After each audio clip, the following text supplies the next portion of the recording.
ప్రేమైన జనులారా, ప్రేమ పగ తెలియని మనుష్యులు ఈ భూమిపై ఎవరు ఉండరు. కానీ ఎవరిని ఎవరు ప్రేమించాలో, ఎవరు ఎవరిపై పగను కలిగి ఉండాలో ఎవరికీ తెలియదు. అందుకే ప్రేమానురాగాలను, రగిలే పగలను దైవజ్ఞానపు వెలుగులో మనిషికి చూపించి లోకాన్ని ప్రేమతో నింపి సమాజ శ్రేయస్సును కోరే సంచలనాత్మక సభలే ప్రేమ ఎవరిది, పగ ఎవరిది, ప్రేమ ఎవరిది, పగ ఎవరిది తేదీలు 2016 అక్టోబర్ 26, 27, 28 అనగా బుధ, గురు మరియు శుక్రవారములలో ప్రతిరోజు సాయంత్రం 6 గంటల నుండి. స్థలం Jeevan Nagar rural police station ఎదురుగా సీతయ్య గారి తోట, పిఠాపురం. ఇందు ముఖ్య వాక్యోపదేశకులు brother J Manikumar garu, son of God Christ church, Samarlakota, Thurpu Godavari జిల్లా, ఆంధ్రప్రదేశ్. ప్రత్యేక ఆకర్షణగా తెరలపై దృశ్యములు చూపబడును. ఇట్లు ప్రేమతో మిమ్మల్ని ఆహ్వానించేవారు జీవన్ నగర్ క్రిస్టియన్ యూత్, పిఠాపురం. వివరములకు 9701777613 మరియు 9502868294. మమ్మల్ని అతిథులుగా ప్రేమించి మహాలోకానికి ఆహ్వానిస్తూ దానికి తగినంత జ్ఞానమును మాకు అనుగ్రహిస్తూ ప్రతి క్షణం మా కొరకు ఆలోచిస్తున్నాం. మన ముందున్న మా తండ్రి, ఈ ప్రత్యేకమైన సమయంలో మమ్మల్ని మీరు జ్ఞాపకం చేసుకోవాలని వేడుకుంటూ ప్రేమ పగలను గూర్చి గత దినాన మీరు అనుగ్రహించిన జ్ఞానములకు కొనసాగింపుగా మరిన్ని సంగతులు మాకు అనుగ్రహించమని కోరుకుంటూ వాతావరణాన్ని అనుకూలపరిచి సమస్తమును తండ్రి మీ దృష్టికి అనుకూలముగా మాకు ఆనందకరముగా మలచుచున్నందుకు వందనం చెల్లిస్తూ యేసుక్రీస్తు వారి ద్వారా ఈ ప్రార్థనలు సమర్పిస్తున్నాం తండ్రి. సభా ప్రాంగణానికి వచ్చినటువంటి మీ అందరికీ ఈ 2వ రోజు సభల తరపున ప్రత్యేకమైన వందనాలు తెలియజేస్తున్నాను. ప్రియమైన సోదరులారా, సోదరీమణులారా, గత దినాలు మీరు ప్రేమను గూర్చి, పగను గూర్చి ఇప్పటి వరకు ఎవరు ఆలోచించని కోణంలో క్రొత్త విషయాలు తెలుసుకొని ఇంకా తెలుసుకోవాలనే ఆశతో ఈ ప్రదేశానికి వచ్చారని నేను నమ్ముతున్నాను. ప్రేమ అనగానే ప్రపంచమంతటికి తెలిసినది ఇచ్చిపుచ్చుకోవటం మాత్రమే అని, ఇంకా చాలా వివరణ ఈ ప్రేమ అనే పదంలో దాగి ఉందని గత దినం మీరు విన్నారు. ఇచ్చిపుచ్చుకునే స్థాయిని మించిన ప్రేమ, అందరినీ ప్రేమించాలి అనే గొప్పదైన ప్రేమ, అది ఉన్నతమైన ప్రేమ. ఆ ప్రేమను గురించి ఈ 2వ రోజు మనం చక్కగా దేవుని జ్ఞానపు వెలుగులో ఆలోచన చేద్దాం. అలాగే మరోవైపు పగ, రగిలిపోతున్న పగ, ద్వేషంతో ప్రతి మనిషి ఎదుటి మనిషిని చంపాలి, నాశనం చేయాలి, అంతమొందించాలి అనుకుంటున్నటువంటి పరిస్థితులలో అసలు పగ ఎలా పుడుతుందో, పగను గూర్చి బైబిల్లో దేవుడు ఏమి రాయించాడో కొన్ని మాటలు గత దినాన మనం తెలుసుకున్నాం. కంటికి కన్ను, పంటికి పన్ను అన్నంత వరకే పగ ఉండాలని, అది కూడా ధర్మశాస్త్ర కాలంలో ఇశ్రాయేలుకు మాత్రమేనని దేవుడు రాయించినటువంటి సంగతులు మనం గత దినాన్ని చర్చించుకున్నాం. ఇకపోతే యేసుక్రీస్తును భూమి మీదకు పంపించి కంటికి కన్ను, పంటికి పన్ను అని ఈ పగను కూడా మనిషి కలిగి ఉండకూడదన్నది దేవుని ఆలోచన. పగను పూర్తిగా రూపుమాపాలి, మనుషుల్లో కేవలం ప్రేమను చూడాలి. ఎందుకంటే వీరందరూ నా పిల్లలు, నేను ప్రేమ స్వరూపిణి కనుక వీరు కేవలం ప్రేమను మాత్రమే ఒక మనిషి నుండి మరొక మనిషికి అందించుకోగలగాలి అని దేవుడు కోరుకున్నాడు. తన గ్రంథంలో దానిని వ్రాయించాడు. పగ విషయంలో మనిషి పరిణితిని కలిగి ఉండాలనుకున్నాడు దేవుడు. ఎవరి మీద పగను కలిగి ఉండకూడదు. కంటికి కన్ను, పంటికి పన్ను కూడా నేను మరచిపోవాలి. అది కేవలం ఇశ్రాయేలుకు చెందినది, ధర్మశాస్త్ర కాలానికి చెందినది. ఇప్పటి కాలానికి అయితే యేసుక్రీస్తు వచ్చిన తర్వాత జరుగుతున్న కాలానికి సంబంధించిన రోజుల్లో అయితే అసలు కంటికి కన్ను, పంటికి పన్ను లేదు. అందరినీ ప్రేమించాలి, అందరి కొరకు ఆలోచించాలి అని మనిషి భావించాలని దేవుడు రాయించాడు. ప్రియమైన వారులారా, ఈ సంగతులను గూర్చి, రెండవ వర్గానికి సంబంధించినటువంటి ప్రేమ పగలను గూర్చి ఈరోజు మనం ఆలోచన చేద్దాం. సాధారణంగా క్రైస్తవ సభలు యేసుక్రీస్తు సువార్త మహోత్సవాలు, సువార్త కూటములు, బహిరంగ సభలు అనగానే సాధారణంగా జనరల్గా 90% అంతకంటే ఎక్కువ మంది క్రైస్తవులు భూమి మీద జరిగిస్తున్నటువంటి సభలను మనం చూస్తున్నప్పుడు ఇలాంటి అంశములతో కూడినటువంటి సభలు ఎక్కడ మనకు కానరావు. అతి తక్కువ మంది, చాలా తక్కువ మంది ఇలాంటి సభలను జరిగిస్తుంటారు. కనుక ఇలాంటి అంశములు చూడగానే చాలా మందికి సందేహం కలుగుతుంది. యేసుక్రీస్తు సువార్త మహోత్సవాలని అంశం పెట్టాలి, వచ్చిన వారందరికీ ఆశీర్వాద ప్రార్థనలు చేయాలి, వారందరి కష్టాలు అడిగి తెలుసుకోవాలి, ఒకవేళ వారు చెప్పకపోయినా వారందరి తరపున దేవునికి ప్రార్థన చేసి వారందరినీ సభా ప్రాంగణం నుంచి ఇంటికి పంపించాలి అని చాలా మంది అభిప్రాయపడుతున్నారు. ఈ మధుకుమార్ గారు ఏంటో, కోతి నుండి పుట్టావా, దేవునికి పుట్టావా అంటారు, రాక్షస రాజ్యంలో రక్షకులు అంటారు. ఇదిగో ఇప్పుడు ప్రేమ ఎవరిది, పగ ఎవరిది అంటున్నారు. క్రీస్తు సువార్త మహాసభలో పెట్టి వచ్చిన వారందరినీ ఆశీర్వదించి పంపించేయచ్చుగా అనుకుంటున్నారు చాలా మంది. వచ్చిన వారందరికీ దీవెనలు ఇచ్చి పంపించేయచ్చుగా, అలాగని ఈయనకి ఏమైనా దీవెనలు ఇచ్చే శక్తి లేదా, లేదేమో అనుకుంటున్నారు చాలా మంది. అప్పుడప్పుడు మనం చూస్తున్నాం వాల్ పోస్టర్ల మీద, కరపత్రాల మీద స్వస్థత వరము కలిగిన భక్తులు, దైవజనులు, పరిశుద్ధాత్మ చేత అభిషేకింపబడిన దైవజనులు రోగుల కొరకు ప్రత్యేక ప్రార్థనలు చేయుదురు, కష్టాలలో ఉన్నవారి కొరకు ప్రత్యేకమైన శ్రద్ధ తీసుకుందురు, వచ్చిన వారందరికీ దీవెనలు అనుగ్రహించుదురు. ప్రియమైన వారలారా, నేనెందుకు అలా సభలు జరిగించడం లేదు చెప్పండి? దీవెననిచ్చే వరం నాలో లేక, స్వస్థత జరిగించే శక్తి నాలో లేక, మరి ఇంకేదైనా కారణం ఉందా? భూమి మీద ఎవరినైనా మోసం చేయొచ్చేమో కానీ పరలోకంలో ఉన్నటువంటి దేవుణ్ణి ఈ జీవిత కాలంలో మోసం చేయడానికి వీలు లేదు.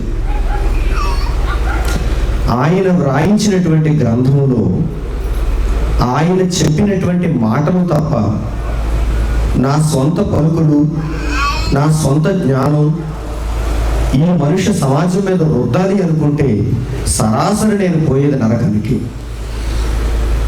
అలాంటి వ్యక్తిని వెంబడించేవారు కూడా పోయేది నరకానికి. ప్రియమైన వారులారా, దేవుడు రాయించిన ఒక చక్కని మాట మీకు చూపిస్తాను. మణికుమార్ ఇలాంటి సభలు ఎందుకు జరిగిస్తున్నాడో, ఆశీర్వాద ప్రార్థనలు, దీవెనలు ఇవ్వకుండా ప్రేమలను గూర్చి, పగలను గూర్చి ఎవరికీ తెలియని అంశములను క్రైస్తవ సభల పేరిట సమాజ శ్రేయస్సును కోరుతూ ఎందుకు జరిగిస్తున్నాడో ఈ మాట చదివితే మీకు అర్థమవుతుంది. పురాతన కాలంలో నేను ఇంకా అప్పటికి పుట్టలేదు, మీరు అప్పటికి పుట్టలేదు. ఈ భవిష్యత్తును ఎరిగిన దేవుడు పురాతన కాలంలో దేవుడు వ్రాయించినటువంటి ఒక చక్కని మాట ఉంది. ఇర్మియా గ్రంథం 6వ అధ్యాయం. ఇర్మియా రాసిన గ్రంథం, ప్రవక్త అయిన ఇర్మియా రాసినటువంటి గ్రంథంలో 6వ అధ్యాయము 14వ వచనం జాగ్రత్తగా చూడండి. ఇర్మియా గ్రంథము 6వ అధ్యాయము 14వ వచనం. సమాధానము లేని సమయమున అన్నాడు చూడండి. ఏమి లేదు, సమాజంలో ఏమి లేదు, సమాధానము లేదు. ఉందా? సమాజంలో సమాధానం ఉందా? లోకంలో సమాధానం ఉందా? లోకాన్ని గురించి మనకు రోజు తెలియజేసేది దినపత్రిక.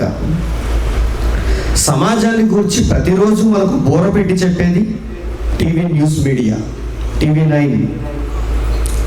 TV9 అనగానే అందరికీ ఏం గుర్తొస్తుంది? లోకంలో జరుగుతున్న వార్తలు. ఒక కోట్ వేసుకుని ఒక అమ్మాయి కూర్చుంటుంది, కోట్ వేసుకుని ఒక అబ్బాయి కూర్చుంటాడు. లోకంలో జరుగుతున్న వార్తలన్నీ బుల్లితెరలో మనకు చూపిస్తుంటారు. TV5, Gemini news, ETV news రాత్రి 9 గంటలకి ఏం చూపిస్తున్నారు వీరు? లోకంలో మన చుట్టూ జరుగుతున్న ప్రతి వార్తను మన ఇంటికి తెస్తున్నారు. అది పిఠాపురంలో జరిగిన వార్త కావచ్చు, కాకినాడలో జరిగిన వార్త కావచ్చు, హైదరాబాద్లో జరిగిన వార్త కావచ్చు, ఢిల్లీలో జరిగిన వార్త కావచ్చు, రష్యాలో జరిగిన వార్త కావచ్చు, అమెరికాలో జరిగిన వార్త కావచ్చు. ప్రపంచ వార్తలు మొదలుకొని, అంతర్జాతీయ వార్తలు మొదలుకొని, దేశీయ వార్తలు, రాష్ట్రీయ వార్తలు, మన పల్లెలలో జరుగుతున్న వార్తలు, వీటన్నిటిని మనకు చూపిస్తున్నారు. ఆ చూపిస్తున్న వార్తలలో ఏనాడైనా సమాధానాన్ని మీరు చూస్తున్నారా? సమాధానం లేదు. అప్పుడప్పుడు పేపర్ మన ఇంటికి రాగానే ఎర్రగా కనిపిస్తుంది. పేపరు తెల్లగా ఉండవలసిన పేపర్ ఎలా అయిపోయింది? ఎర్రగా అయిపోయింది, రక్తసిక్తం అయిపోయింది పేపరు. ఎక్కడో ఎర్ర ఇంకులో మునిగి వచ్చింది అనుకోకండి, ఎక్కడో రక్త చరిత్ర జరిగింది. ఏ దేశంలోనో, ఏ పట్టణంలోనో, ఏ వర్గపు మనుషుల మధ్యనో రక్తపాతం జరిగింది. అందుకే మన పేపరు ఎర్రగా మారిపోయింది. బుల్లితెర కూడా అప్పుడప్పుడు రెడ్గా మారిపోతుంది. బ్రేకింగ్ న్యూస్ మధ్యలో తెల్లగా కనిపిస్తుంది, వెనకాలంతా బ్యాక్గ్రౌండ్ అంతా రెడ్, ఎరుపు. ఎందుకు? ఒక భయంకరమైన వార్త మీకు ఇప్పుడు చూపింపబోతున్నాను అంటున్నట్టు టీవీ న్యూస్ మీడియా. ఒక భయంకరమైన వార్త. అది అమెరికాలో జరిగిందా? అది లండన్లో జరిగిందా? మన ఇండియాలో జరిగిందా? లేక పిఠాపురంలో జరిగిందా? ఏదైనా కావచ్చు. సమాధానం లేని సమయమున అంటున్నాడు చూడండి. ఎప్పటి నుంచి? ఇదిగో మీరు చదువుతున్న ఇర్మియా భక్తుడు వ్రాసినటువంటి కాలం దగ్గర నుంచి ఎప్పటి వరకు రాను రాను ఈ పరిస్థితి ముదిరిపోతుంది తప్ప తగ్గటం లేదు కదా. నేరాలు పెరిగిపోతున్నాయి తప్ప తగ్గటం లేదు కదా. పెరిగిపోతున్నాయి కనుకే ఛానల్స్ కూడా పెరిగిపోతున్నాయి.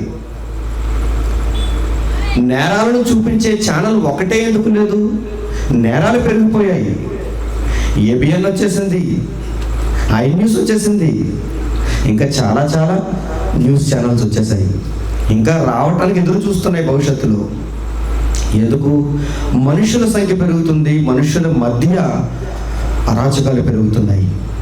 దీనిని గురించి దేవుడు ఏమంటున్నాడంటే, ఒక ప్రవక్త అయిన వాడు కానీ, ఒక నీతిమంతుడైన వాడు కానీ, దేవుని జ్ఞానాన్ని చేతపట్టిన వాడు కానీ, క్రైస్తవుడు కానీ ఎలా ఉండాలంటున్నాడు? సమాధానం లేని సమయమున సమాధానాన్ని గూర్చి, సమాధానాన్ని ఎలా సమాజంలో తీసుకురావాలో అన్నదానిని గురించి నీవు ప్రకటనలు చేయాలి. మనుషుల మధ్య సమాధానం లేకపోతే ఏం చేయాలి? ఎలాంటి సభలను జరిగించాలి? ఆశీర్వాద ప్రార్థనలా? దీవెననిచ్చే ప్రార్థనలా? వచ్చిన వారందరికీ ఏదో చెప్పి మిమ్మల్ని దేవుడు చల్లగా కాచి కాపాడుతాడు, ఇంటికి వెళ్ళిపోండి, మీరు తోచింది ఇచ్చేయండి, నా జేబు నింపండి అని చెప్పే సభలా? కాదండి. అందుకే దేవుడు బాధపడుతూ ఈ మాట రాయిస్తున్నాడు. ఒకవైపు సమాజంలో సమాధానం లేనప్పుడు, లోకంలో సమాధానం ఎక్కడా కానరానప్పుడు, సమాధానం లేని సమయమున సమాధానము అని చెప్పి నా ప్రజలకున్న గాయమును పైపైన మాత్రమే బాగు చేసేవారు లోకంలో ఉన్నారు. క్రీస్తు సువార్త మహాసభలు ఏం చెబుతావు? అందులో వచ్చిన వారందరూ ఎంత దౌర్భాగ్యులైనా సరే వారిని దేవుడు దీవిస్తాడు, మీరు ఇంటికి వెళ్ళిపోండి అని చెప్పటమా? వచ్చిన వారందరికీ ఏ రోగం ఉందో కనుక్కుని ఆ రోగానికి ప్రార్థన చేసి కళ్ళబోల్ని కబుర్లు చెప్పి నాకు శక్తి ఉంది, నేను అభిషేకింపబడిన వాడను అని చెప్పి వారందరినీ మాయ చేసి మభ్యపరిచి ఇంటికి పంపించటమా? చూసారా? సమాధానం లేని సమయమున వీడు ఏం చేస్తున్నాడు? సమాధానం మా దగ్గరే ఉంది, సమాధానం మా దగ్గరే ఉంది. ఇదే క్రైస్తవ సభ. క్రైస్తవులందరూ ఇలాంటి సభల్లో పాల్గొవాలి అని చెబుతూ సమాధానం అని చెప్పి నా ప్రజలకున్న గాయము, ఒకవైపు వారికి గాయము నుండి రక్తం కారుతుంది, ఒకవైపు వారి గాయాల నుండి రక్తం కారుతుంది. ఇంటిలో బిడ్డలను పోగొట్టుకున్న వారు ఉన్నారు, తల్లిదండ్రులను పోగొట్టుకున్న వారు ఉన్నారు, భర్తలను పోగొట్టుకున్న వారు ఉన్నారు, భార్యలను పోగొట్టుకున్న వారు ఉన్నారు. అరాచకాలకు బలైపోయినటువంటి ఎందరో మనుష్యులు, వారి కుటుంబాల వెనక ఉన్న దీనగాథ ఏంటో తెలుసా? అది దేవుడే తెలుసుకుంటున్నాడు. వారి కుటుంబ పరిస్థితులను దేవుడే ఆలోచిస్తున్నాడు. ఎందుకంటే అందరినీ కన్నవాడు ఆయన కనుక. మన కుటుంబంలో నొప్పి వస్తే మనకు తెలుస్తుంది.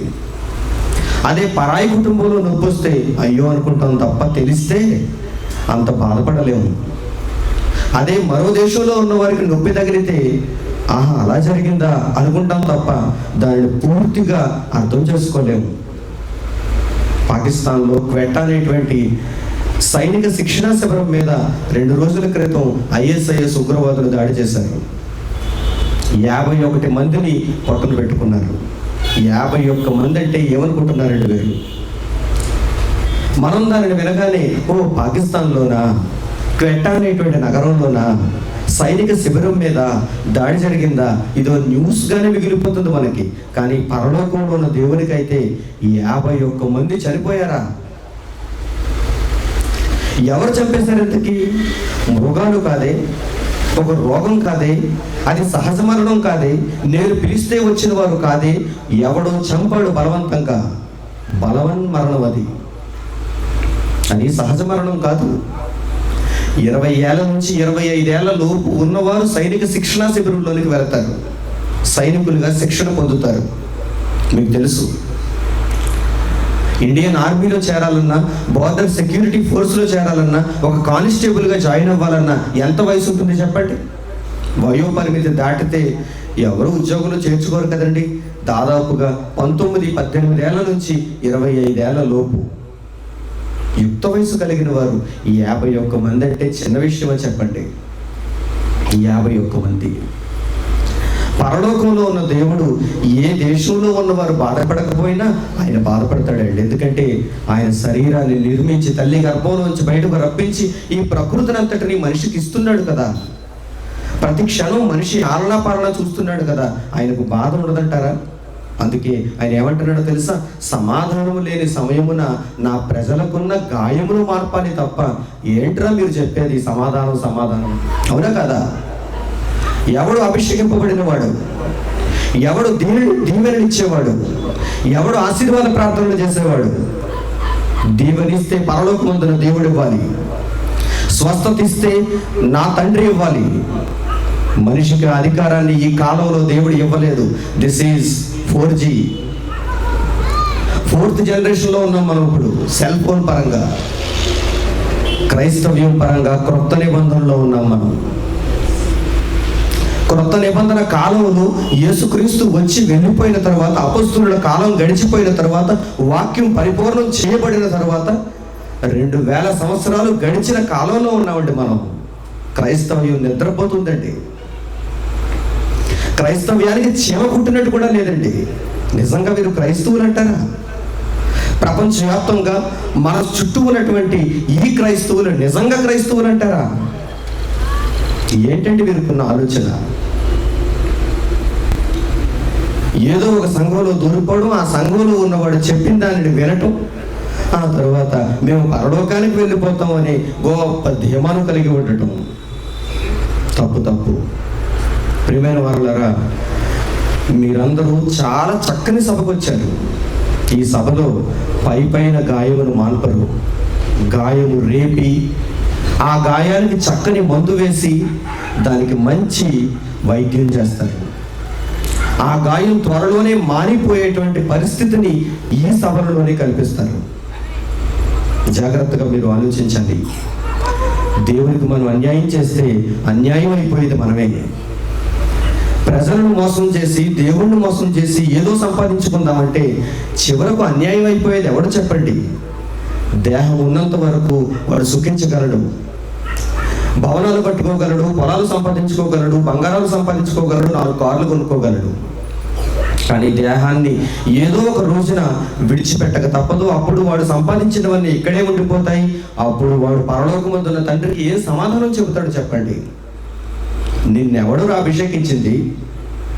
నీకెవడరా దీవెననిచ్చింది?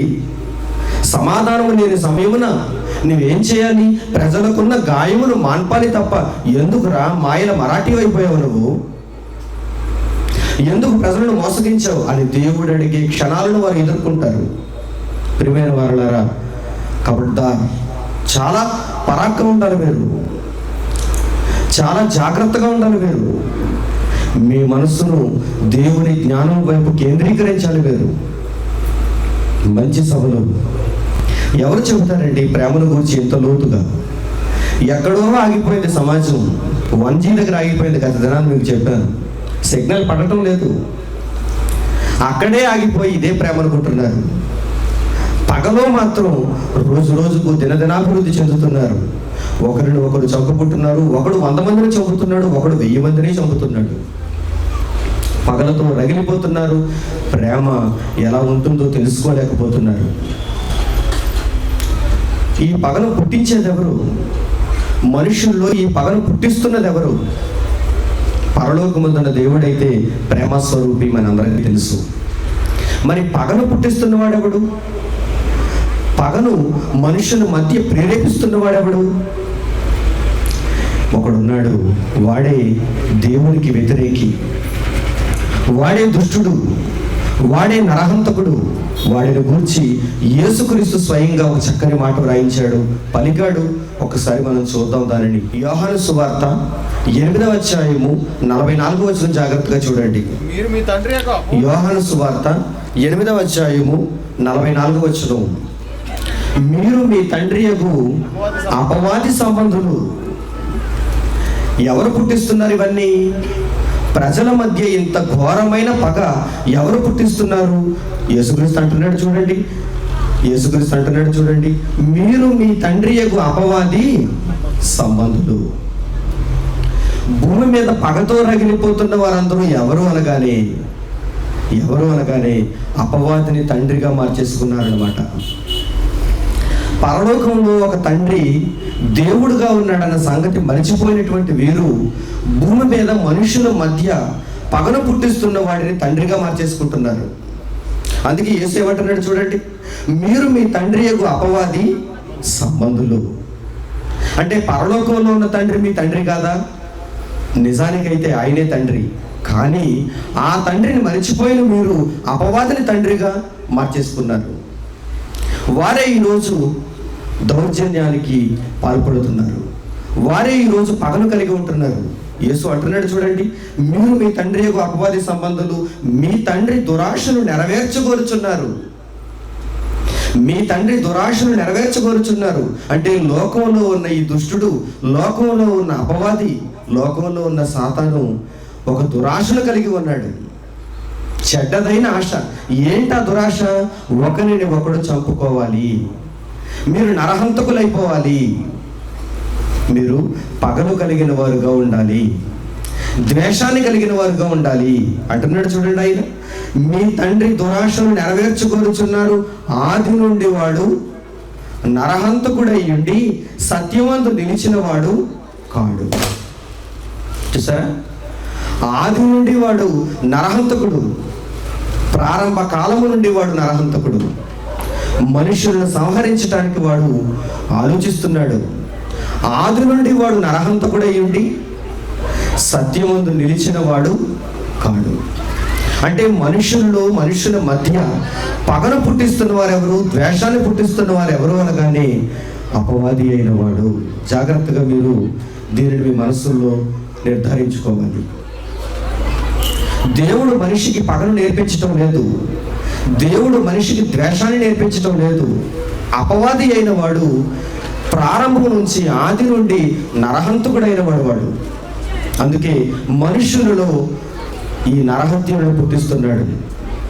మనిషి చంపుకోవాలనే స్థితికి దిగజారిపోయేలా మారుస్తున్నాడు చూడండి.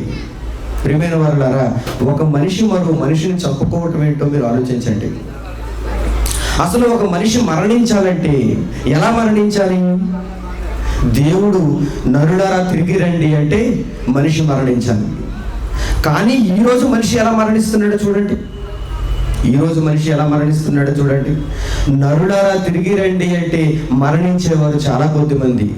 కానీ ఒక మనిషి పగచేత మరొక మనిషి చనిపోతున్నాడు. ఒక మనిషి స్వార్థానికి మరొక మనిషి బలైపోతున్నాడు. ఒక మనిషి చంపటం వల్ల మరొక మనిషి చనిపోతున్నాడు. వీటన్నిటికీ కారణం ఎవరు? ఇలా మనుషులు సంహరింపబడటానికి, నరహత్య చేయబడటానికి కారణం ఎవరు అనగానే మీ మధ్యలో ఉన్నటువంటి అపవాది అయిన వాడు అంటున్నాడు చూడండి దేవుడు. ఆది నుండి వాడు నరహంతకుడై ఉండి సత్యమందు నిలిచిన వాడు కాడు. ప్రియమైన వారులారా, జాగ్రత్తగా ఆలోచించండి. పరలోకమందున్న దేవుడైతే ప్రేమ స్వరూపి తన పిల్లలందరినీ ప్రేమలోనే ఎదగమంటున్నాడు, ప్రేమ కోసం ఆలోచించమంటున్నాడు. పగను గూర్చి ఆయన ఎప్పుడో ఫుల్ స్టాప్ పెట్టేశాడు. మీరు పగను కలిగి ఉండకూడదు, మీరు పగను కలిగి ఉండకూడదు. ఆ స్వభావం మీది కాదు.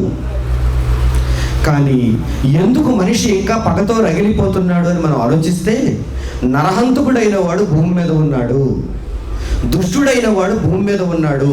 వాడు దేవుని సంబంధి కాదు, దేవుని ఇష్టాన్ని నెరవేర్చేవాడు కాదు, దేవుని ప్రణాళికలు రద్దు చేసేవాడు, నాశనం చేసేవాడు. వాడి వల్ల ప్రజలు ఎలా మారిపోతున్నారు చూడండి, నరహంతకులుగా మారిపోతున్నారు. ఒకరిని ఒకడు చంపుకునేలా మారిపోతున్నారు. ప్రకటన గ్రంథం మరొక చక్కని మాట చూపిస్తాను. ప్రకటన గ్రంథం 6వ అధ్యాయం చూడండి. ప్రకటన గ్రంథము 6వ అధ్యాయము 3వ వచనం నుంచి జాగ్రత్తగా చూడండి. ప్రకటన గ్రంథము 6వ అధ్యాయము 3వ వచనం నుంచి జాగ్రత్తగా చూడండి. ఆయన 2వ ముద్రను విప్పినప్పుడు రమ్ము అని 2వ జీవి చెప్పుట వెంటనే అప్పుడు ఎర్రనిదైన వేరొక గుర్రము బయలుదేరను. ప్రపంచ మనుషుల మధ్యలోనికి దర్శనంలో చూస్తున్నటువంటి యోహాను ఏం చెబుతున్నాడో తెలుసా? ఆయన రమ్ము అనగానే, ఇలా రా అనగానే ఎర్రనిదైన ఒక గుర్రము బయలువెళ్ళను అంటున్నాడు. మనుషులు ఒకని ఒకడు చంపుకొన్నట్లు భూలోకములో సమాధానము లేకుండా చేయుటకు ఆ గుర్రం మీద కూర్చున్న వానికి అధికారం ఇయ్యబడెను, మరియు అతనికి ఒక పెద్ద ఖడ్గం ఇయ్యబడెను అని వ్రాయబడింది చూడండి. చూసారా? ఈ ఎర్రని గుర్రం మీద బయలుదేరిన వీడు ఎవడనుకుంటున్నారు? అపవాది అయిన వాడు, దుష్టుడైన వాడు, నరహంతకుడైన వాడు. వీడు ఏం చేస్తున్నాడు? ఒక పెద్ద ఖడ్గం తీసుకుని వచ్చి మనుషులలో ఒకని ఒకడు చంపుకునేటట్లుగా ప్రేరేపిస్తున్నాడు చూడండి. ప్రేరేపిస్తున్నాడు. దేవుడేమో పగను మానేయమన్నాడు, నరహత్య చేయకూడదన్నాడు, ఒక మనిషిని మరో మనిషి చంపకూడదు అని తన గ్రంథంలో మొదటి నుంచి ఆయన రాయిస్తున్నాడు. అయితే వీడేం చేస్తున్నాడు? ఒక మనిషి మరో మనిషిని చంపుకునేటట్లుగా ప్రేరేపిస్తున్నాడు. వాడు ఆది నుండి నరహంతకుడు అంటున్నాడు చూడండి.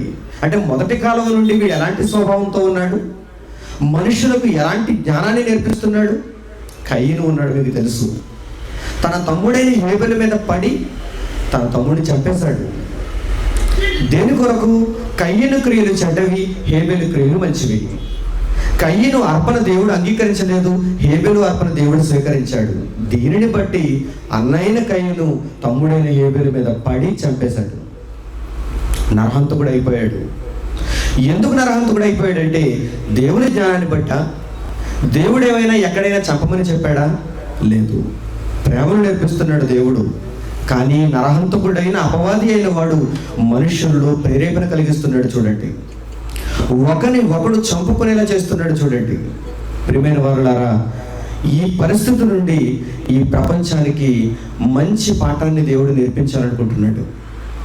సమాధానం లేనిటువంటి ఈ సమయంలో ప్రజలకున్న గాయాన్ని మాన్పాలనుకుంటున్నాడు దేవుడు, తగ్గించాలనుకుంటున్నాడు, వైద్యం చేయాలనుకుంటున్నాడు దేవుడు. ఎలా చేయాలి? ప్రేమతోనే వైద్యం చేయాలి. వారి మనస్సుల్లో దేవుని వాక్యాన్ని ప్రకటించి వారిని మార్చాలి. ప్రియులారా, మీకు ఏదో చిన్న ఆశీర్వాదం ఇచ్చి ఇక్కడి నుంచి ఇంటికి పంపించేశారనుకోండి, ఇంటి దగ్గర మీ కుటుంబంలో ఎవడో ఒకడు పగతో రగిలిపోతున్నాడు అనుకోండి, వాడు మిమ్మల్ని హత్య చేస్తాడు అనుకోండి, మీకు ఇచ్చిన ఆశీర్వాదం ఏమైపోతుంది చెప్పండి? మిమ్మల్ని కాపాడుతుందా? పోనీ మీకు ఏదో ఒక దీవెననిచ్చి ఇక్కడి నుంచి పంపించేశారనుకోండి, మీకు ఈ ప్రేమ పగల గురించి తెలియదు అనుకోండి, కుటుంబంలోనికి వెళ్ళిన తర్వాత ఎవరి మీదో మీరే పగబట్టారనుకోండి, మీరే ఏం చేస్తారు? ఒక కత్తి ఎక్కడ ఉందో చూసుకుంటారు, వారిని కూడా చేస్తారు. లేకపోతే మీకు మీరే హాని కలుగు చేసుకుంటారు. ఏది మీకు చెప్పండి. మనుషులకు కావలసినది ఏంటి చెప్పండి? ప్రేమను గురించిన జ్ఞానం, పగను కలిగి ఉండకూడదన్న జ్ఞానం. అందుకే దీనినే దేవుడు రాయించాడు. దీని కొరకు దేవుడు మాట్లాడాలనుకుంటున్నాడు. ప్రియమైన వారలారా, పగ పుట్టింది అంటే, ఒక మనిషి పగతో రగిలిపోతున్నాడంటే ఈ స్వభావం ఖచ్చితంగా అపవాది అయిన వారి దగ్గర నుంచి వచ్చింది. ఎందుకంటే వాడు ఆది నుండి నరహంతకుడై ఉండి ఒకని ఒకడు చంపుకునేటట్లుగా మానవ సమాజాన్ని దేవుని నుండి దూరం చేస్తున్నాడు. ఇకపోతే వీడికి సరైన గుణపాఠం చెప్పాలి అంటే మనిషి ప్రేమతో నిండిపోవాలి. సమాజాన్ని మనం ప్రేమతో నింపాలి. దీనికి సంబంధించి దేవుడు ఎలాంటి పాఠాలు నేర్పిస్తున్నాడో ఈరోజు చక్కగా ఈ రాత్రి వేళ మనం ఆలోచన చేద్దాం. యేసుక్రీస్తు ఈ భూమి మీదకు వచ్చిన తర్వాత ప్రేమను మరో మెట్టు మనల్ని ఎక్కిస్తూ ఉన్నతమైన ప్రేమను మనకు నేర్పిస్తున్నాడు. గత దినాన మనం మాట్లాడుకున్నట్టు ఇచ్చిపుచ్చుకునేది కాదు ప్రేమ అంటే, దానిని మించిన ప్రేమ మరొకటి ఉంది. అందరినీ మనం ప్రేమించాలి అని మాట్లాడుకున్నాం. దీనిని గురించి యేసుక్రీస్తు పలుకుతున్నటువంటి ఒక చక్కని సందర్భం, ధర్మశాస్త్రానికి మించిన జ్ఞానాన్ని ఆయన ఎలా చెబుతున్నాడో ఈ చక్కని సందర్భంలో మనం చూద్దాం. మత్తయి సువార్త 5వ అధ్యాయం ఒకసారి చూడండి. మత్తయి సువార్త 5వ అధ్యాయము 43వ వచనం నుంచి జాగ్రత్తగా పరిశీలించండి. మత్తయి సువార్త 5వ అధ్యాయము 43వ వచనం నుంచి. మత్తయి సువార్త 5వ అధ్యాయము 43వ వచనం నుంచి జాగ్రత్తగా చూడండి. నీ పొరుగువాణ్ణి ప్రేమించి నీ శత్రువును ద్వేషించమని చెప్పబడిన మాట మీరు విన్నారు కదా. ఎప్పుడు విన్నారు? 1Gలో విన్నారు, ధర్మశాస్త్ర కాలంలో విన్నారు, పాత నిబంధనలో మీరు విన్నారు. యేసుక్రీస్తు అత్యున్నతమైనటువంటి స్థాయికి మనిషిని తీసుకుని వెళ్ళే నిమిత్తం ఏం చెబుతున్నాడో చూడండి. నీ పొరుగువాణ్ణి ప్రేమించాలి, నీ శత్రువును ద్వేషించాలని చెప్పబడిన మాట మీరు విన్నారు పాతకాలంలో, ఇశ్రాయేలు కాలంలో. నేను మీతో చెప్పున్నదేమనగా, అంటే యేసుక్రీస్తు ఉన్నతమైన ప్రేమను నేర్పించడానికి లోకంలోనికి వచ్చాడు అని మనకు బాగా అర్థమవుతుంది. ఇప్పుడు ఆ యేసు ఏం చేస్తున్నాడు? నేను మీతో చెప్పున్నదేమనగా మీరు పరలోకమందున్న మీ తండ్రికి కుమారులై ఉండునట్లు మీ శత్రువులను ప్రేమించుడి. అత్యున్నతమైన ప్రేమకు తీసుకువెళ్తున్నాడు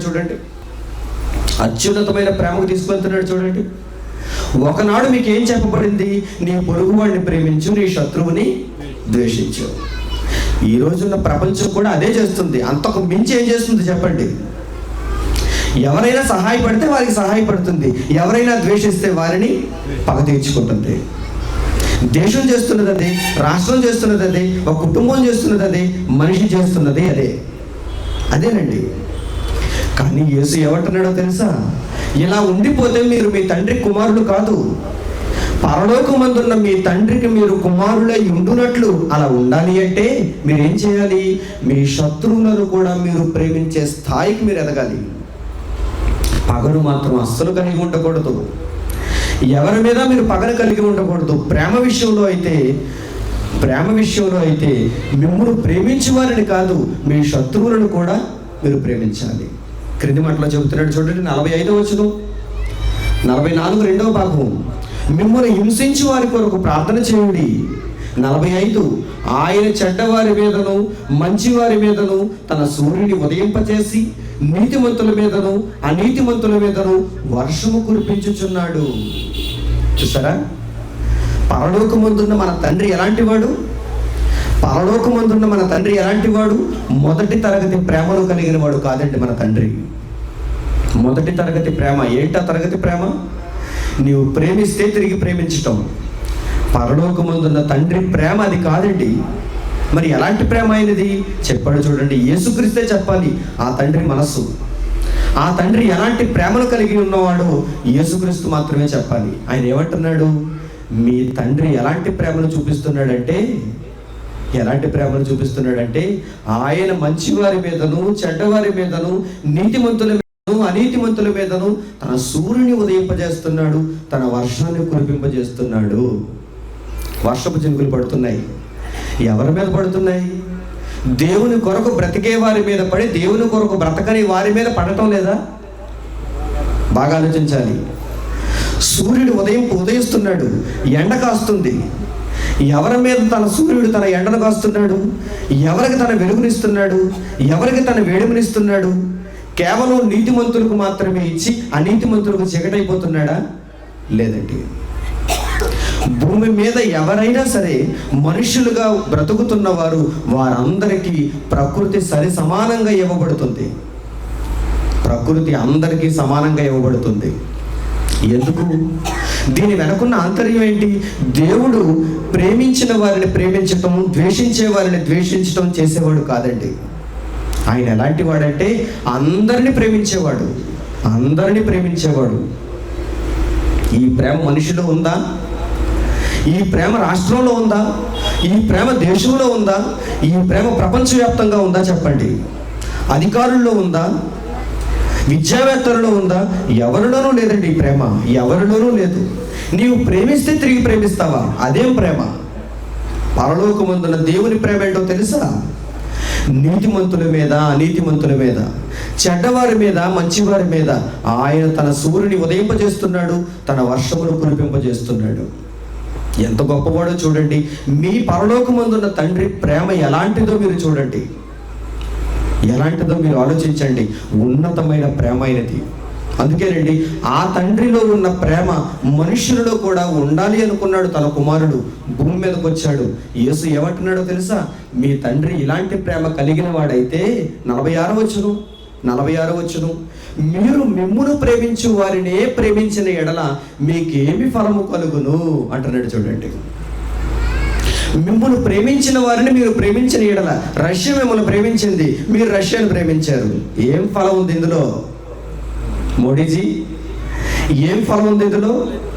న్యూజిలాండ్ ప్రధాని ఈరోజు వచ్చాడు. న్యూజిలాండ్ వాళ్ళని ప్రేమిస్తుంది భారత్ని. ఎందుకు? ఏదో వ్యాపార లావాదేవీలు ఉన్నాయి ఇద్దరికి. ఇప్పుడు భారత్ ఎవరిని ప్రేమిస్తుంది? న్యూజిలాండ్ని ప్రేమిస్తుంది. ఇదా ప్రేమ? Is this love? పాకిస్తాన్ మనకు శత్రువు. పాకిస్తాన్ని ప్రేమించగలరా? దట్ ఈస్ ద లవ్ అన్నాడు దేవుడు. అదే ప్రేమ అంటున్నాడు దేవుడు. నీ శత్రువులను గూర్చి నీవు ప్రార్థించాలి, వారిని నువ్వు ప్రేమించాలి. ఇది పరలోకమందున్న తండ్రికి ఉన్న ప్రేమ. నిజంగా పరలోకమందున్న తండ్రి కూడా పాకిస్తాన్కి ద్వేషం అయిపోయాడు అనుకోండి, పాకిస్తాన్ మీద పగబట్టాడు అనుకోండి, పాకిస్తాన్ మీద సూర్యుడు కాయకూడదు, పాకిస్తాన్కి వర్షం రాకూడదు, పాకిస్తాన్కి పంటలు పండకూడదు. నీవు నది ఆపినంత మాత్రాన పాకిస్తాన్లో పంటలు పండవు అనుకుని భ్రమపడితే అది నీ పిచ్చితనం అవుతుంది, అది నీ మూర్ఖత్వం అవుతుంది. సింధు నదిని ఆపేద్దాం, పాకిస్తాన్లో ఉన్న ప్రజలందరికీ పంటలు పండవు కదా అనుకుంటున్నారు మన వారు. తప్పు తప్పు తప్పు. పాకిస్తాన్లో ఉన్న ప్రజలు ఏం చేశారు నీకు?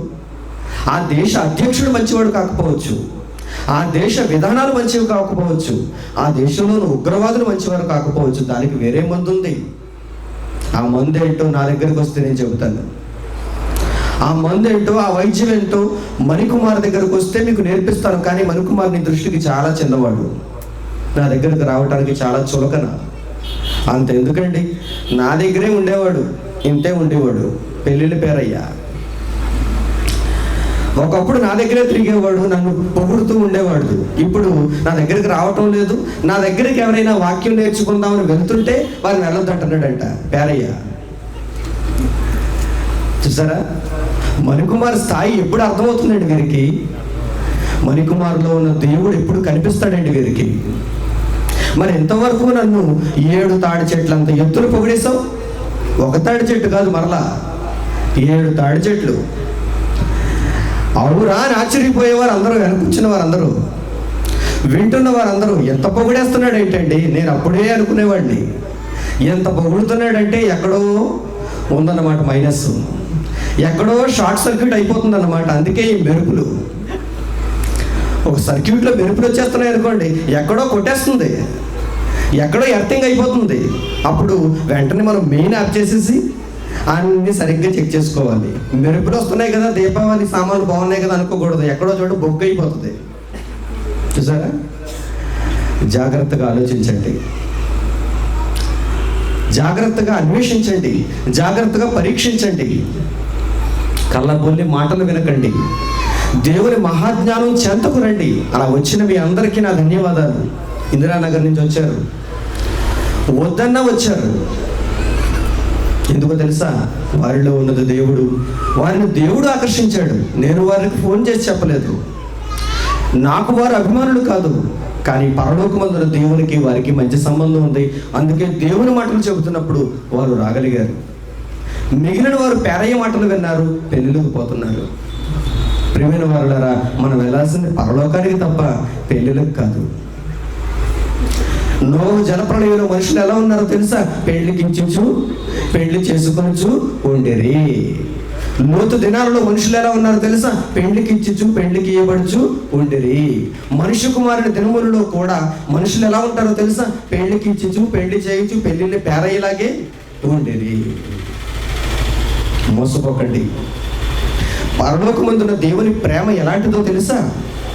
అందరి మీద తన వర్షాన్ని కురిపింపజేస్తున్నాడు, అందరికీ తన సూర్యుని ఉదయింపజేస్తున్నాడు. Even Pakistan, even Afghanistan, even Africa continent. ISIS పుట్టింది ఈరోజు, మారణ హోమాలు సృష్టిస్తుంది. సిరియా దేశంలో, ఇరాక్ దేశంలో. వారికి తిండి ఎవరు పెడుతున్నారు? వారు మనుషులను చంపుతున్నారు నిజమే, మరి వారికి తిండి ఎవరు పెడుతున్నారు? పరలోకంలో ఉన్న దేవుడండి. ఏంటండి ఆయన ప్రేమ, ఏంటండి ఆయన ప్రేమ చూడండి. ఆయన అందుకే అంటున్నాడు, యేసుక్రీస్తు అదే మాట్లాడుతున్నాడు. నిజంగా ISIS వారు కూడా విని జ్ఞానాన్ని నేర్చుకోవాలి. 46వ వచనం, మీరు మిమ్మును ప్రేమించిన వారిని మాత్రమే ప్రేమించిన ఎడల మీకేమి ఫలము కలుగును? ఓ మై డియర్ లవర్స్, యువతి యువకులారా, నీవు రోజ్ ఫ్లవర్ ఇచ్చావని I love you too అని చెబుతున్నాడు. నువ్వు డైరీ మిల్క్ చాక్లెట్ ఇచ్చావని I love you too అని చెబుతున్నాడు. I love you చెబితే I love you too, TOO, దాన్ని తోక తగిలించేయడమే. ఇద్దరు ప్రేమికులు అయిపోతున్నారా? ఇచ్చి పుచ్చుకునే ప్రేమ. ఒకవేళ ఎవడైనా ఇవ్వలేదు అంటే ఇందులో తెగిపోతుంది. అది ఇవ్వలేదని ఏదైనా సందేహం వచ్చిందంటే ఇప్పుడే కాకపోవచ్చు, తాళి కట్టిన తర్వాత కూడా. తాళి కట్టిన తర్వాత కూడా ఈ ప్రేమికులు ముందుకెళ్ళారు అనుకోండి, తాళి కట్టుకుంటారు. ఇంకా ముందుకెళ్ళారు అనుకోండి, పిల్లలకు అంటారు. అప్పుడు డౌట్ వచ్చేస్తుంది అనుకోండి, నన్ను ఇంతకు ముందులా నువ్వు ప్రేమించటం లేదు, ఎందుకంటే నేను ఇస్తున్నాను కానీ నువ్వు తిరిగి ఇవ్వటం లేదు, రిప్లై ఇవ్వటం లేదు, నీ దగ్గర దాచేసుకుంటున్నావు, లేదా ఎవరికో ఇచ్చేస్తున్నావు. చూసారా? అక్రమ సంబంధాలు ఇక్కడే ప్రారంభమవుతున్నాయి. నేను ఇస్తున్నాను, నేను ఇచ్చింది నీ దగ్గర దాచుకుంటున్నావో లేదంటే మరొకరికి ఇచ్చేస్తున్నావో, మరొక ఆమెకి ఇచ్చేస్తున్నావో అనుకుని వీరులు అభిప్రాయ భేదాలు పుడుతున్నాయి. వీరిద్దరూ విడిపోతున్నారు, కోర్టుకు వెళ్ళిపోతున్నారు, విడాకులు ఇచ్చేయండి అంటున్నారు. మరి అంత ముందు వరకు ప్రేమ ప్రేమ ప్రేమ అని చట్టాపట్టాలు వేసుకుని తిరిగారు. మమ్మల్ని ప్రపంచంలో ఏ శక్తి విడదీయలేదన్నారు. మీరిద్దరే విడిపోయారా? ఏ శక్తి అక్కర్లేదు మిమ్మల్ని విడదీయడానికి. ఇచ్చి పుచ్చుకోవడం ఆగిపోతే మీ ఇద్దరు దక్షిణ ధ్రువం, ఉత్తర ధ్రువం, తూర్పు పడమరలా వేరైపోతారు. మీరు వేరైపోతారు. ప్రేమను గురించి మీకు అర్థం కాలేదు కనుక, ఇదే ప్రేమ అనుకున్నారు కనుక మీరు కలకాలం ప్రేమికుల్లో ఉండలేరు. లవర్స్ తెలుసుకోవాలి ఈ విషయాన్ని. యేసుక్రీస్తు ఏమంటున్నాడో తెలుసా? మిమ్మును ప్రేమించిన వారినే మీరు ప్రేమించిన ఎడల మీకేమి ఫలము కలుగును? చివరికి విడాకులు తప్ప. మిమ్మల్ని ప్రేమించిన వారినే మీరు ప్రేమించిన ఎడల మీకేమి ఫలము కలుగును? చివరికి ఆ తీపి గుర్తులు తప్ప. డైరీ మిల్క్ చాక్లెట్ తొక్క మిగులుతుంది చివరికి, అంతేనండి. లోపల చాక్లెట్ పాకంలో అయిపోతుంది, చివరికి మిగిలినది తొక్కే. ఇంకా మిగిలేదండి చెప్పండి, ఎండిపోయిన పువ్వులు, ఆ రాసుకున్న చిత్తు కాగితాలు. అంతకు మించి మీరు సాధించేది, మీరు కోరుకునేది ఏంటి చెప్పండి? అందుకే యేసు ఏమంటున్నాడు చూసా? ప్రపంచానికి ప్రేమ పాఠాన్ని నేర్పిస్తున్నాడు యేసుక్రీస్తు. మిమ్మల్ని ప్రేమించిన వారినే మీరు ప్రేమించిన ఎడల మీకేమి ఫలం కలుగును? సుంకరులు అలాగే చేయించున్నారు. చూసారా? పన్ను వసూలు చేసేవారు కూడా అలాగే చేస్తున్నారట. ప్రపంచంలో ఎక్కువగా మనం ద్వేషించేది వారినే. నేను సరిగ్గా ఉంటున్నాను, నా దగ్గర పన్ను ఎత్తుకుపోతున్నాడు. నేను చక్కగా జీవిస్తున్నాను, నా దగ్గర పన్ను తీసేసుకుంటున్నారు అని పన్ను తీసుకునే వారు అందరూ తిట్టుకుంటారు. వారికి ప్రభుత్వం నియమించిన పని అది. పన్ను తీసుకోవాలి తప్పదు. కుళాయికో పన్ను, ఇంటికో పన్ను, గ్రంథాలయానికో పన్ను, రోడ్డుకో పన్ను, చాలా పన్నులు. మీరు ఉద్యోగం చేస్తే ఉద్యోగానికి ఒక పన్ను. సుంకరులు కూడా ఏం చేస్తున్నారు? మీరు ప్రేమిస్తే వారు కూడా మిమ్మల్ని ప్రేమిస్తున్నారు. అంటే మీరు పన్ను కట్టారనుకోండి, మీరు చాలా మంచివాళ్ళండి అంటారు. మీరు పన్ను కట్టలేదనుకోండి, డప్పేసేస్తారు వీధిలోకి వచ్చి. పలానా ఇంటి నెంబర్ వారు గత 5 ఏళ్ళుగా మున్సిపాలిటీకి పన్ను చెల్లించడం లేదు, జప్తు చేసేస్తున్నావు హో అని డప్పేస్తారు. చూస్తారా? మీరు ప్రేమించలేదు కనుక వారు కూడా మిమ్మల్ని ప్రేమించడం లేదు. అదే మీరు ప్రేమించి పన్ను కట్టేశారనుకోండి, మీ జోలికి రారు, మిమ్మల్ని మెచ్చుకుంటారు. అడ్వాన్స్డ్ పన్ను కట్టేశారనుకోండి, అంటే రాబోయే కాలానికి కూడా పన్ను కట్టేశారనుకోండి, అస్సలు మీ జోలికి రారు. యేసు ఏనాడు చెబుతున్నాడండి? అప్పటికి పిఠాపురం మున్సిపాలిటీ పుట్టలేదు, అప్పటికి సామర్లకోట మున్సిపాలిటీ పుట్టలేదు, అసలు ఏ మున్సిపాలిటీ పుట్టలేదు. అప్పుడే యేసుక్రీస్తు ఏమంటున్నాడు తెలుసా? సుంకరులు కూడా ప్రేమించిన వారిని ప్రేమిస్తారు. తర్వాత ఏమంటున్నాడు చూడండి, 47వ వచనం. మీ సహోదరులకు మాత్రము వందనము చేసిన ఎడల మీరు ఎక్కువ చేయుచున్నదేమి? క్రైస్తవులు కనిపిస్తే ప్రైజ్ ద లార్డ్ బ్రదర్, మరి అన్యులు కనిపిస్తే రాదు నీకు ఆ మాట. వేషధారణ చూడండి. ఎవరైనా సంఘంలో ఉన్నవారు కనిపించారనుకోండి, వెళ్ళిపోతారు, షేక్ హ్యాండ్ ఇచ్చేస్తారు. Praise the Lord brother, how are you brother, I'm fine brother. ఏనే రేటు నీకు బ్రదరు? మరి పక్కన ఉన్నటువంటి వారు నీ బ్రదర్ కాదా? మరి ఆయన ఎవరు? ఆయన నీ బ్రదరే, వెనకున్నది నీ బ్రదరే, అందరూ నీ బ్రదర్స్ అండ్ సిస్టర్సే. అందరూ ఆదాము నుండి వచ్చిన వారే, అందరూ దేవుడి నుండి వచ్చిన వారే, అందరూ దేవుడిస్తున్న ప్రకృతిని అనుభవిస్తున్న వారే. వారికి చెప్పవ వందనాలు? ఎవరెంతకి ఈ వందనాలు చెప్పేది? ఎవరు అనుకుంటున్నారు ఎంతకి ఈ లోకంలో ఇప్పుడున్న తరంలో ఎక్కువగా? ఇదిగో దేవుని తరపున చంకలో బైబిల్ పెట్టుకుని బయలుదేరేవారే. ఎవరికి ప్రైజ్ నాడు చెప్తున్నావు? నీ సంఘంలో ఉన్న నీ దగ్గర ఉన్నటువంటి విశ్వాసగా. అంతేనా? నీవు చేయించినది ఏమి? నీవు చేస్తున్న దానిలో ఏమైనా ఎక్కువ ఉందా అంటున్నాడు యేసుక్రీస్తు. చూడండి, సహోదరులకు మాత్రమే వందనము చేసిన ఎడల నీవు చేసిన ఎక్కువ ఏంటో చెప్పంటున్నాడు యేసుక్రీస్తు. ఎక్కువ ఏం చేయటం లేదు నువ్వు. తర్వాత అన్యజనులు కూడా అలాగుననే చేయుచున్నారు కదా. అన్యజనులు ఏం చేస్తున్నారు? వారి వర్గంలో ఎవరైనా కనిపిస్తే ప్రైజ్ లార్డ్ బ్రదర్ అని వారు అంటున్నారు. నీకు వారికి తేడా ఉందా? అన్యజనులు కూడా అలాగుననే చేయుచున్నారు. ఒక సుంకరి చేసినట్టుగా, అన్యజనులు చేసినట్టుగా ఈరోజు దేవుని వాక్యం తెలుసు అనుకుంటున్న వారు కూడా చేస్తున్నారు. అందుకే మీ ప్రేమ స్థాయి ఎదగాలి. మీ ప్రేమ ఇక్కడితో ఆగిపోతే, 1Gతో ఆగిపోతే, మీ ప్రేమ కాదు, మీరు మీ తండ్రికి కుమారుడే కాదు. పరలోకమందున్న తండ్రికి మీరు కుమారులు అగునట్లుగా మీరు ఏం చేయాలి? మీ శత్రువులను ప్రేమించాలి, సర్వ సమాజాన్ని ప్రేమించాలి. పరలోకమందున్న దేవుడు ఎలా ప్రేమను కలిగి ఉన్నాడో అందరి మీద, అలాంటి ప్రేమను మీరు కూడా మీ సహోదరుడి ఎడల చూపాలి. చూడండి ఆయన మాట చూడండి. మీ పరలోకమందున్న తండ్రి పరిపూర్ణుడు కనుక మీరును పరిపూర్ణులుగా ఉండెదరు. 1G లవ్తో ఆగిపోయింది అనుకోండి, ఇంకా 2G లవ్ ఎప్పుడు వస్తుంది మీకు? 2వ తరం 3వ తరానికి ఎప్పుడు అందుకుంటారు మీరు? గత దినాన మీకు వర్గీకరించి చెప్పాను. 1వ తరగతి ప్రేమ, 2వ తరగతి ప్రేమ, దానికి మించిన అత్యున్నతమైన 3వ తరగతి ప్రేమ.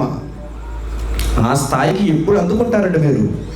ఆ స్థాయికి అందుకున్న వారు పరిపూర్ణులు అంటున్నాడు. చూడండి, పరిపూర్ణులు. 1/3 లవ్ కాదు, 2/3 లవ్ కాదు, పూర్తి ప్రేమ ఉండాలి. వారే పరలోకానికి అంగీకరింపబడతారు. పరలోకమందున్న దేవునిలో ఉన్న ప్రేమ ఏంటో తెలుసా? అది పరిపూర్ణమైన ప్రేమ. అలాంటి ప్రేమను మనుషులు కలిగి ఉండాలి అంటున్నాడు. చూడండి యేసుక్రీస్తు. నిజంగా దేవుని ప్రేమను ఆలోచించండి.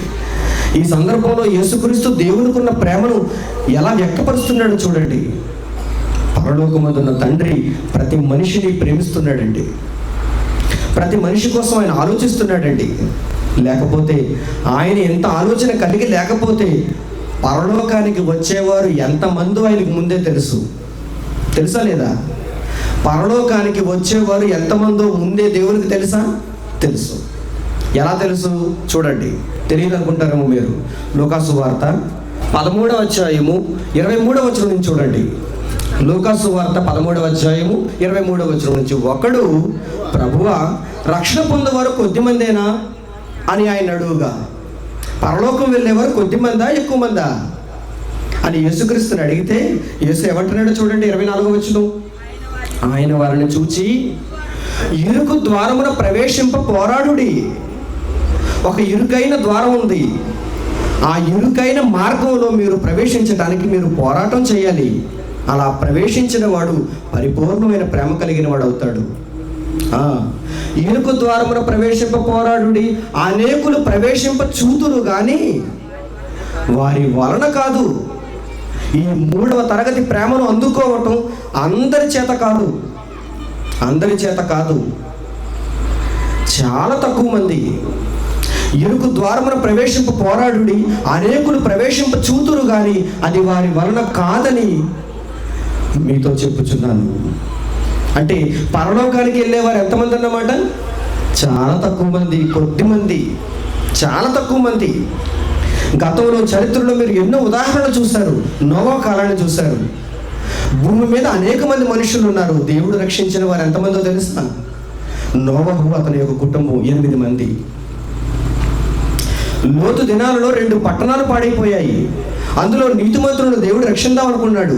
ఎంతమందినో తెలుసా? లోతు తన కుటుంబం. ఎంతమంది అండి దేవుని దృష్టికి? దేవుని లెక్కలో తేలిన వారు ఎంతమంది అండి? పరలోకానికి వెళ్ళేవారు ఎంతమంది అండి? కొద్దిమంది, తక్కువ మంది. రైట్. పరలోకానికి వెళ్ళేవారు తక్కువ మంది అని దేవునికి ముందే తెలిసినప్పుడు, దేవుని జ్ఞానంలో అది వ్రాయబడినప్పుడు, భూమి ఎంతదిగా చేయాలి చెప్పండి? ఆకాశం ఎంత చిన్నది చేయాలి చెప్పండి? అడవులు ఎంత చిన్నవిగా చేయాలి చెప్పండి? పర్వతములు, నదులు, సముద్రాలు, ఆహార పదార్థాలు ఎంత తక్కువ చేయాలి చెప్పండి? ఎందుకంటే పరలోకానికి వచ్చేవారు ఎంతమంది? కొద్దిమందే పరలోకానికి వస్తారన్న సంగతి దేవునికి ముందే తెలిసినప్పుడు ఇన్ని వేల జీవరాశులు ఏంటి చెప్పండి? ఇన్ని రకాలైనటువంటి ఫలాలేంటి చెప్పండి? ఇన్ని రకాలైన చేపలేంటి చెప్పండి? ఇన్ని కోట్ల సంఖ్యలో ధాన్యపు గింజలేంటి చెప్పండి? భూమి ఎంత విస్తారమైనది ఏంటి చెప్పండి? ఆకాశం అంత విశాలమైనది ఏంటి చెప్పండి? ఎందుకు చేశాడో తెలుసా? దేవుడు అందరినీ ప్రేమిస్తున్నానని, ఈ ప్రేమ మనిషికి అర్థం కావాలంటే పరలోకానికి వచ్చేవారు కొద్దిమంది అని తెలిసినా అందరి కొరకు నేను విశ్వాన్ని తయారు చేయాలి అని అందరి కొరకు తన కష్టాన్ని అర్పించాడు దేవుడు. అందరి కొరకు తన కష్టాన్ని ఇచ్చాడండి. పాపాత్ములు నరకానికి వెళ్ళిపోతారు, జారిపోతారు, వాడినే వెంబడిస్తారు, నరహంతకులైపోతారు, ఒకడిని ఒకడు చంపుకుంటారని దేవునికి ముందే తెలిసిన తన కష్టాన్ని ఎందుకు అర్పించాడు చెప్పండి ముందే? ఎందుకంటే దేవుని ప్రేమ మీకు అర్థం కావాలి. దేవుని యొక్క ప్రేమ మీకు అర్థం కావాలండి. పరిపూర్ణమైన ప్రేమది. సర్వ ప్రపంచం ఆయనదే, సర్వభూతలము ఆయనదే, ఆకాశములు ఆయనవే. ఆయన వీటన్నిటినీ కలిగించి అందరికీ ఇచ్చేశాడు, అందరినీ ప్రేమిస్తున్నాడు. చూడండి కీర్తనల గ్రంథం, మంచి మాట. కీర్తనల గ్రంథము 24వ అధ్యాయము, కీర్తనల గ్రంథము 24వ అధ్యాయము మొదటి వచనం దావీదు రాసిన కీర్తన. భూమియు దాని సంపూర్ణతయు, లోకమును దాని నివాసులను యెహోవావే. భూమి దాని సంపూర్ణత, భూమిలో ఏదున్నా సరే, ప్రకృతిలో మనకు ఏది కనిపిస్తున్నా సరే, అదంతా ఎవరిదంటున్నాడు? పరలోకమందున్న దేవునిది. లోకమును దాని నివాసులను యెహోవావే.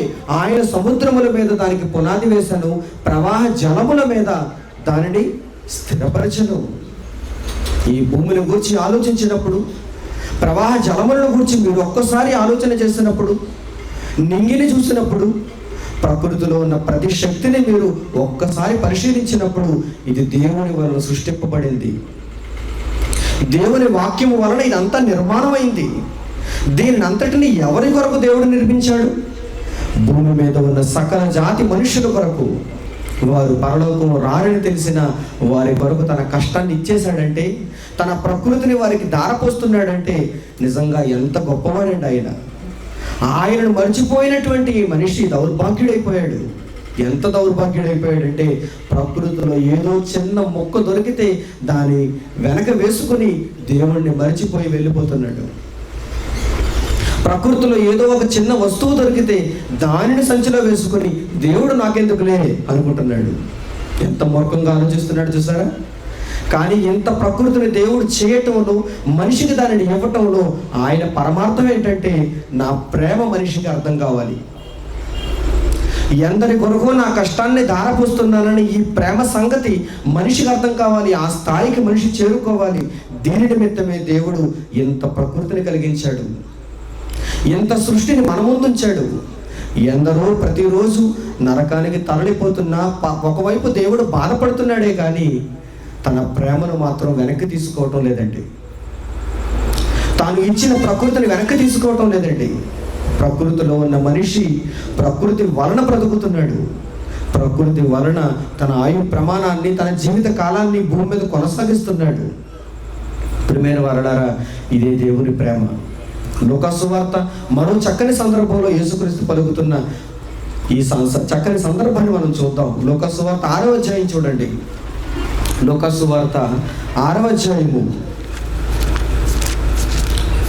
లూకా సువార్త 6వ అధ్యాయము 32వ వచనం నుంచి.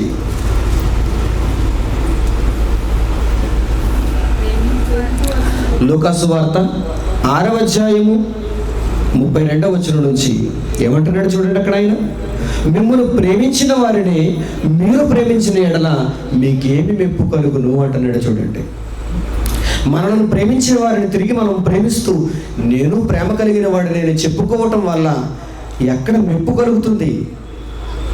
లోకం మిమ్మల్ని మెచ్చుకోవచ్చేమో, ఈ ప్రజలు మిమ్మల్ని మెచ్చుకోవచ్చేమో, మీరు చాలా ప్రేమ కలిగిన వారండి అని.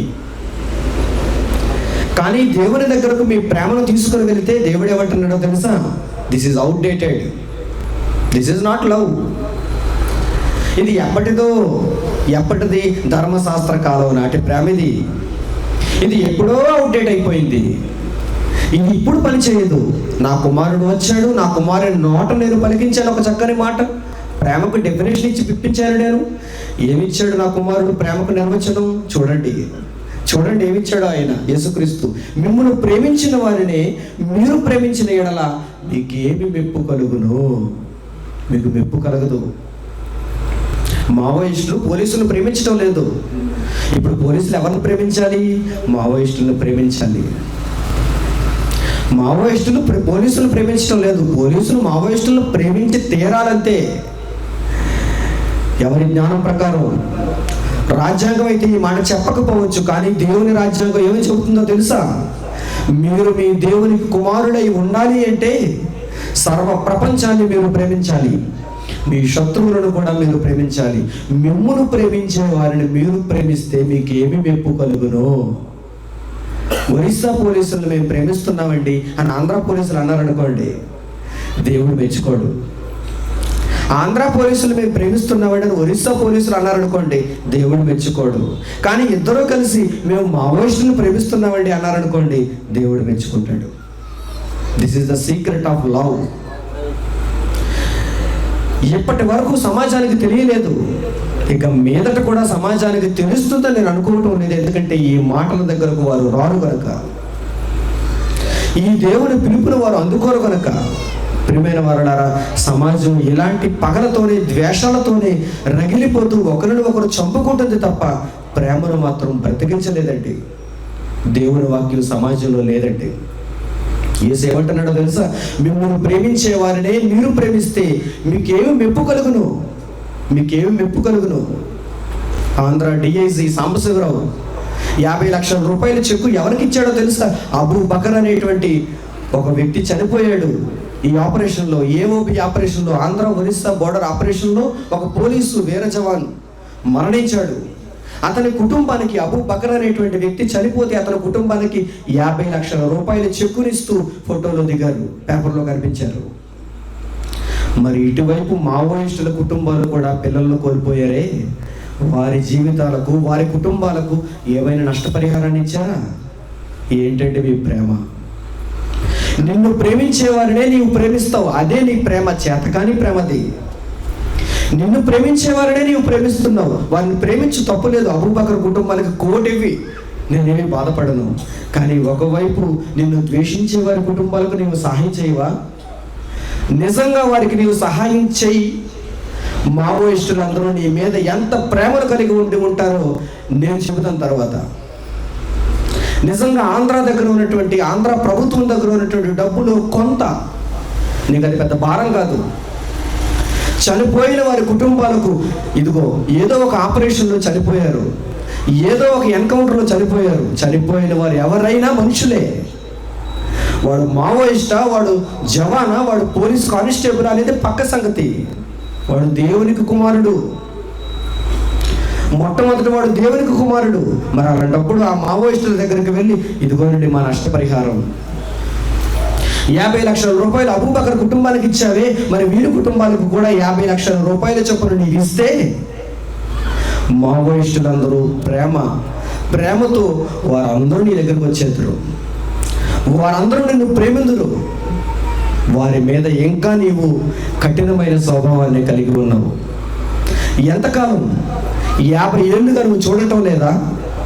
పోలీసుల మధ్య, మావోయిస్టుల మధ్య, పోలీసులకు తీవ్రవాదుల మధ్య, సైనికులకు తీవ్రవాదుల మధ్య ఈ కోపాన్ని ఆపలేరా? ఈ పగలను చల్లార్చలేరా? మీ చేత కాదు కదా, మీ చేత కాదు. ఎందుకంటే మీ దగ్గర దేవుని మాట లేదు, మీ దగ్గర యేసు పలికిన ఈ మాట లేదు. అలా అనగానే ఏమంటారు మీరు? యేసు పలికిన మాట మీ దగ్గర లేదనగానే మీరు ఏమంటారు? దిస్ ఈజ్ రిలీజియన్ కదా, రిలీజియన్ మా దగ్గర ఉండదు అంటారు మీరు. దేవుని మాటగా మీరు దీనిని స్వీకరిస్తే ప్రపంచం బాగుపడుతుంది, సమాజం బాగుపడుతుంది, ప్రజలు బాగుపడతారు, అందరిలో ప్రేమతత్వం పెరుగుతుంది. యేసు చెప్పిన మాట అండి, ఇది నా జ్ఞానం కాదే. యేసు చెప్పిన ఆ మాట సమాధి కాకూడదని, మౌనంగా ఉండకూడదని, ఇదిగో ఈరోజు నా గొంతు బాగోకపోయినా ఆ మాటలకు నేను జీవాన్ని ఇవ్వగలుగుతున్నాను, శబ్దాన్ని ఇవ్వగలుగుతున్నాను. ఎందుకంటే ఆ తండ్రిలో ఉన్న ప్రేమ నాలో కూడా ఉంది. నిర్ణయింపబడిన సమయంలో దేవుని జ్ఞానం ప్రకటింపబడాలి, లేకపోతే మరలా ఈ అవకాశం రాదు. లేదు నాకు ఒంటిలో బాగోలేదు, నాకు గొంతు బాగోలేదు, నాకు జ్వరంగా ఉంది, నేను రాలేను అని చెబితే నాకేం ప్రేమ ఉన్నట్టు? ప్రేమించకపోయినా ప్రేమను ఇవ్వగలగాలి. ప్రపంచమంతటికి మన ప్రేమను పంచగలగాలి. ప్రేమ అంటే ఏంటో మనమే చెప్పగలగాలి. ఎందుకంటే మనలో ఉన్నది క్రీస్తు అండి. ఆ క్రీస్తు మాట చూడండి, ఏమంటున్నాడు ఆయన ఏమంటున్నాడో చూడండి. ఆయన ఏమంటున్నాడో చూడండి. మిమ్మల్ని ప్రేమించు వారినే మీరు ప్రేమించిన ఎడల మీకేమి మెప్పు కలుగును? పాపులను తమ్మును ప్రేమించు వారిని ప్రేమింతురు కదా. చూసారా? ప్రేమించే వారిని తిరిగి ప్రేమించేవారు ఎవరంటున్నాడు ఇక్కడ యేసుక్రీస్తు? మత్తయి సువార్తలో అయితే సుంకరులు అన్నాడు, అన్యజనుడు అన్నాడు. ఇక్కడికి వచ్చేసరికి ఏమన్నాడో తెలుసా? పాపులు. మై డియర్ లవర్స్, మీరు పాపులు అన్నమాట. ఒకరికి ఒకరు ప్రేమ ఇచ్చి పుచ్చుకుంటూ లవర్స్ మేము, వ్యాలంటైన్స్ డే మాదే అనుకుంటున్నారు కదా. మీరెవరో తెలుసా? పాపులు. ఎందుకంటే ఇచ్చిపుచ్చుకునే ప్రేమ దగ్గర ఆగిపోయిన వారు, ఈ కాలంలో దేవుని జ్ఞానాన్ని నేర్చుకోని వారు ఎవరో అని చెబుతుంది బైబిల్. పాపులు తాము ప్రేమించు వారిని ప్రేమింతురు కదా. మరలా మీకు మేలు చేయు వారికి మేలు చేసిన ఎడల మీకు ఏం మెప్పు కలుగును? పరలోకంలో తండ్రి దగ్గర మీకు మెప్పు కలగాలి అంటే మిమ్మల్ని ద్వేషించిన వారికి మీరు మేలు చేయాలి. మీకు మేలు చేసిన వారికి మీరు తిరిగి మేలు చేస్తే మీకు ఏం మెప్పు కలుగును? పాపులను అలాగే చేతురు కదా.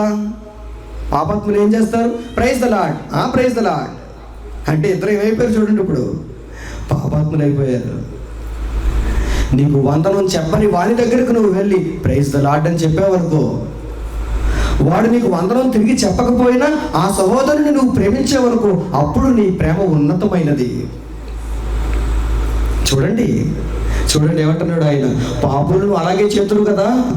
34 వచ్చును, మీరెవరి యొద్ద మరలా పుచ్చుకొనవలనని నిరీక్షింతురో వారికే అప్పు ఇచ్చిన ఎడల మీకేం మెప్పు కలుగును? పాపులను తాము ఇచ్చినంత మరలా పుచ్చుకొనవలనని పాపులకు అప్పు ఇచ్చేదరు కదా. మీరైతే ఎట్టి వారిని గూర్చి అయినను నిరాశ చేసుకొనక మీ శత్రువులను ప్రేమించుడి, మేలు చేయుడి, అప్పుయుడి, అప్పుడు మీ ఫలము గొప్పదై ఉండును. ఎవరికి ఇవ్వాలి అప్పు? ఎవరిని ప్రేమించాలి? ఎవరిని గొప్ప చేయాలి? మీ శత్రువులను. నిజంగా భారతదేశ ప్రభుత్వం పాకిస్తాన్లో ఉన్న శత్రువులను కొరకు ఆలోచించి వారిని సన్మార్గంలో పెట్టడానికి మంచి ఆలోచన చేస్తే వీరి ఫలము పరలోకంలో గొప్పదైపోతుందండి. నిజంగా మన దగ్గర ఉన్నటువంటి పోలీసులు మావోయిస్టుల జీవితాలను గురించి ఆలోచించి వారు ఎందుకు అడవుల్లోనికి వెళ్ళిపోతున్నారు, వారు ఎందుకు నిర్మానుష్య ప్రాంతాలలోనికి వెళ్ళిపోతున్నారు, వారి మనసు మార్చాలి, వారి జీవితాన్ని బాగు చేయాలి. జనజీవన స్రవంతిలో కలిసేటట్లుగా బాంబుల వర్షం కాదు వారి మీద కురిపించవలసింది, ప్రేమ వర్షాన్ని కురిపించాలి అని కనుక మీరు మారిపోతే, మీ ఆలోచన విధానం ఆ సరళిలోకి వెళ్ళిపోతే, దేవుని జ్ఞానంతో ఏకీభవిస్తే మీ ఫలము గొప్పదై ఉండును. కానీ మీరు పాపాత్ములు ఎలా చేస్తున్నారో అలాగే చేస్తున్నారు. చూడండి ఏమంటున్నాడు చూడండి ఆయన, అప్పుడు మీ ఫలము గొప్పదై ఉండును, మీరు సర్వోన్నతుని కుమారులై ఉందరు. పరలోకమందున దేవునికి మీరు కుమారులు కావాలి అంటే మీరేం చేయాలి? మీరు ఎలా ఉండాలి? మీ ప్రేమ ఎంత స్థాయిలో ఉండాలి? ఇచ్చిపుచ్చుకునే ప్రేమ కాదండి.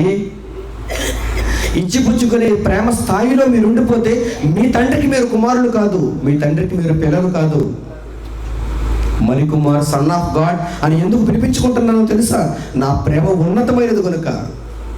ఇచ్చిపుచ్చుకునే ప్రేమను ఎప్పుడో దాటిపోయారు కనుక, 1G 2G దాటి 3Gలోకి వెళ్ళిపోయారు కనుక, 3వ తరం ప్రేమను చూస్తున్నాను కనుక, శత్రువులను సైతం ప్రేమిస్తున్నాను కనుక. అందుకేనండి దేవుని కుమారుడు అని చెప్పించుకోవటానికి నేను ఏమాత్రం సిగ్గుపడటం లేదు. కానీ సమాజంలో ఎంతమంది ఉన్నారు చెప్పండి దేవుని కుమారుడు అని పిలిపింపబడేవారు? సన్ ఆఫ్ గాడ్ ఎంతమంది ఉన్నారు చూడండి. సన్ ఆఫ్ డాడీ ఉన్నారు.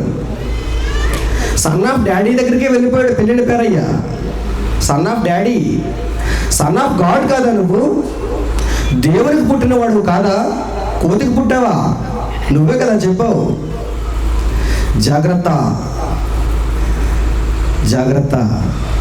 దేవుని ప్రేమను ఎప్పుడు పొందటానికి మనం ప్రయత్నం చేయాలి.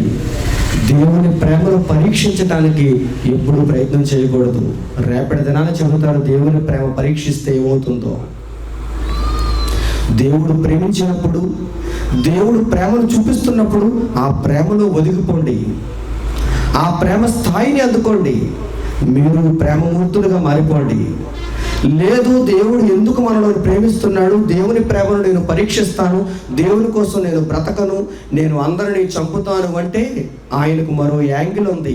ఆ యాంగిల్ ఈరోజు చూపించను, రేపు చూపిస్తాను ఆయన యాంగిల్. ఆయన చాలా ఉన్నతమైన వాడు, మనకంటే చాలా ఎక్కువగా ఆలోచిస్తాడు ఆయన. ప్రియమైన వారులారా, ఆయన ప్రేమ చూపిస్తున్నాడు, ఆ ప్రేమలోనికి మనం వెళ్ళిపోదాం. మీరు సర్వోన్నతుని కుమారులై ఉండాలి అంటే మీకు మేలు చేసిన వారికే మీరు మేలు చేయటం కాదు, మీ శత్రువులకు కూడా మీరు మేలు చేయాలి. చూడండి ఏమంటున్నాడు, మీరు సర్వోన్నతుని కుమారులై ఉండాలి. ఆయన కృతజ్ఞత లేని వారి ఎడలను, దుష్టుల ఎడలను ఉపకారి అయి ఉన్నాడు. కృతజ్ఞత ఉందా ఈరోజు మనుషులకి? కృతజ్ఞత లేని మనుషులు ఎందరున్నారో చూడండి.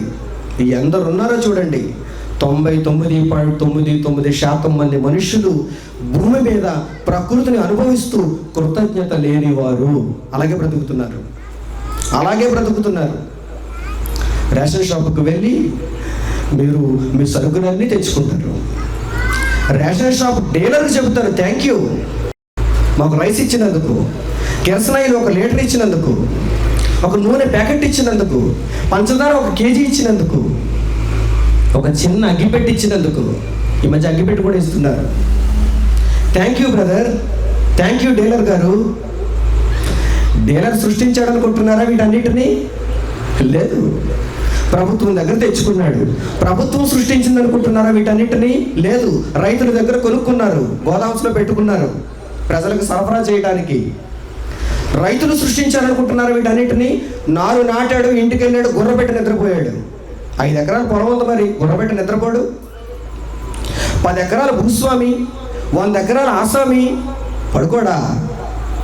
చుట్టూ కంచె వేసుకున్నాడు, పొలాన్ని బాగా దున్నించాడు, విత్తనాలు జల్లించాడు, వేలిపోయాడు, పడుకున్నాడు.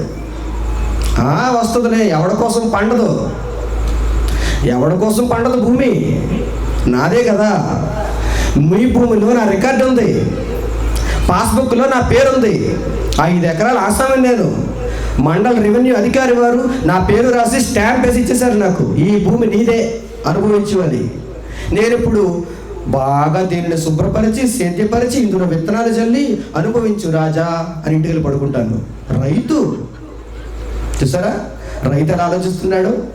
ఇప్పుడు ఈ రైతు కొన్నాళ్ళు పోయిన తర్వాత వెళ్తాడు, ఎవడ కోసం పండదు, తీయండి కంచె. చూసారా మా పొలం ఎలా పండేసిందో, పచ్చగా అయిపోయింది, పసుపు రంగులో మారిపోయింది పంట అంతా, కోసేయండి. ఊడ్పులకు మనుషుల్ని పిలిపించండి, ఊడ్చేయండి, మొత్తం అంతా ఊడ్పట్టండి. చూడండి, ఊడ్చేయడమే, ఒక గింజ కూడా అక్కడ ఉండకూడదా, ఊడ్చేయి, మొత్తం ఊడ్చేయండి.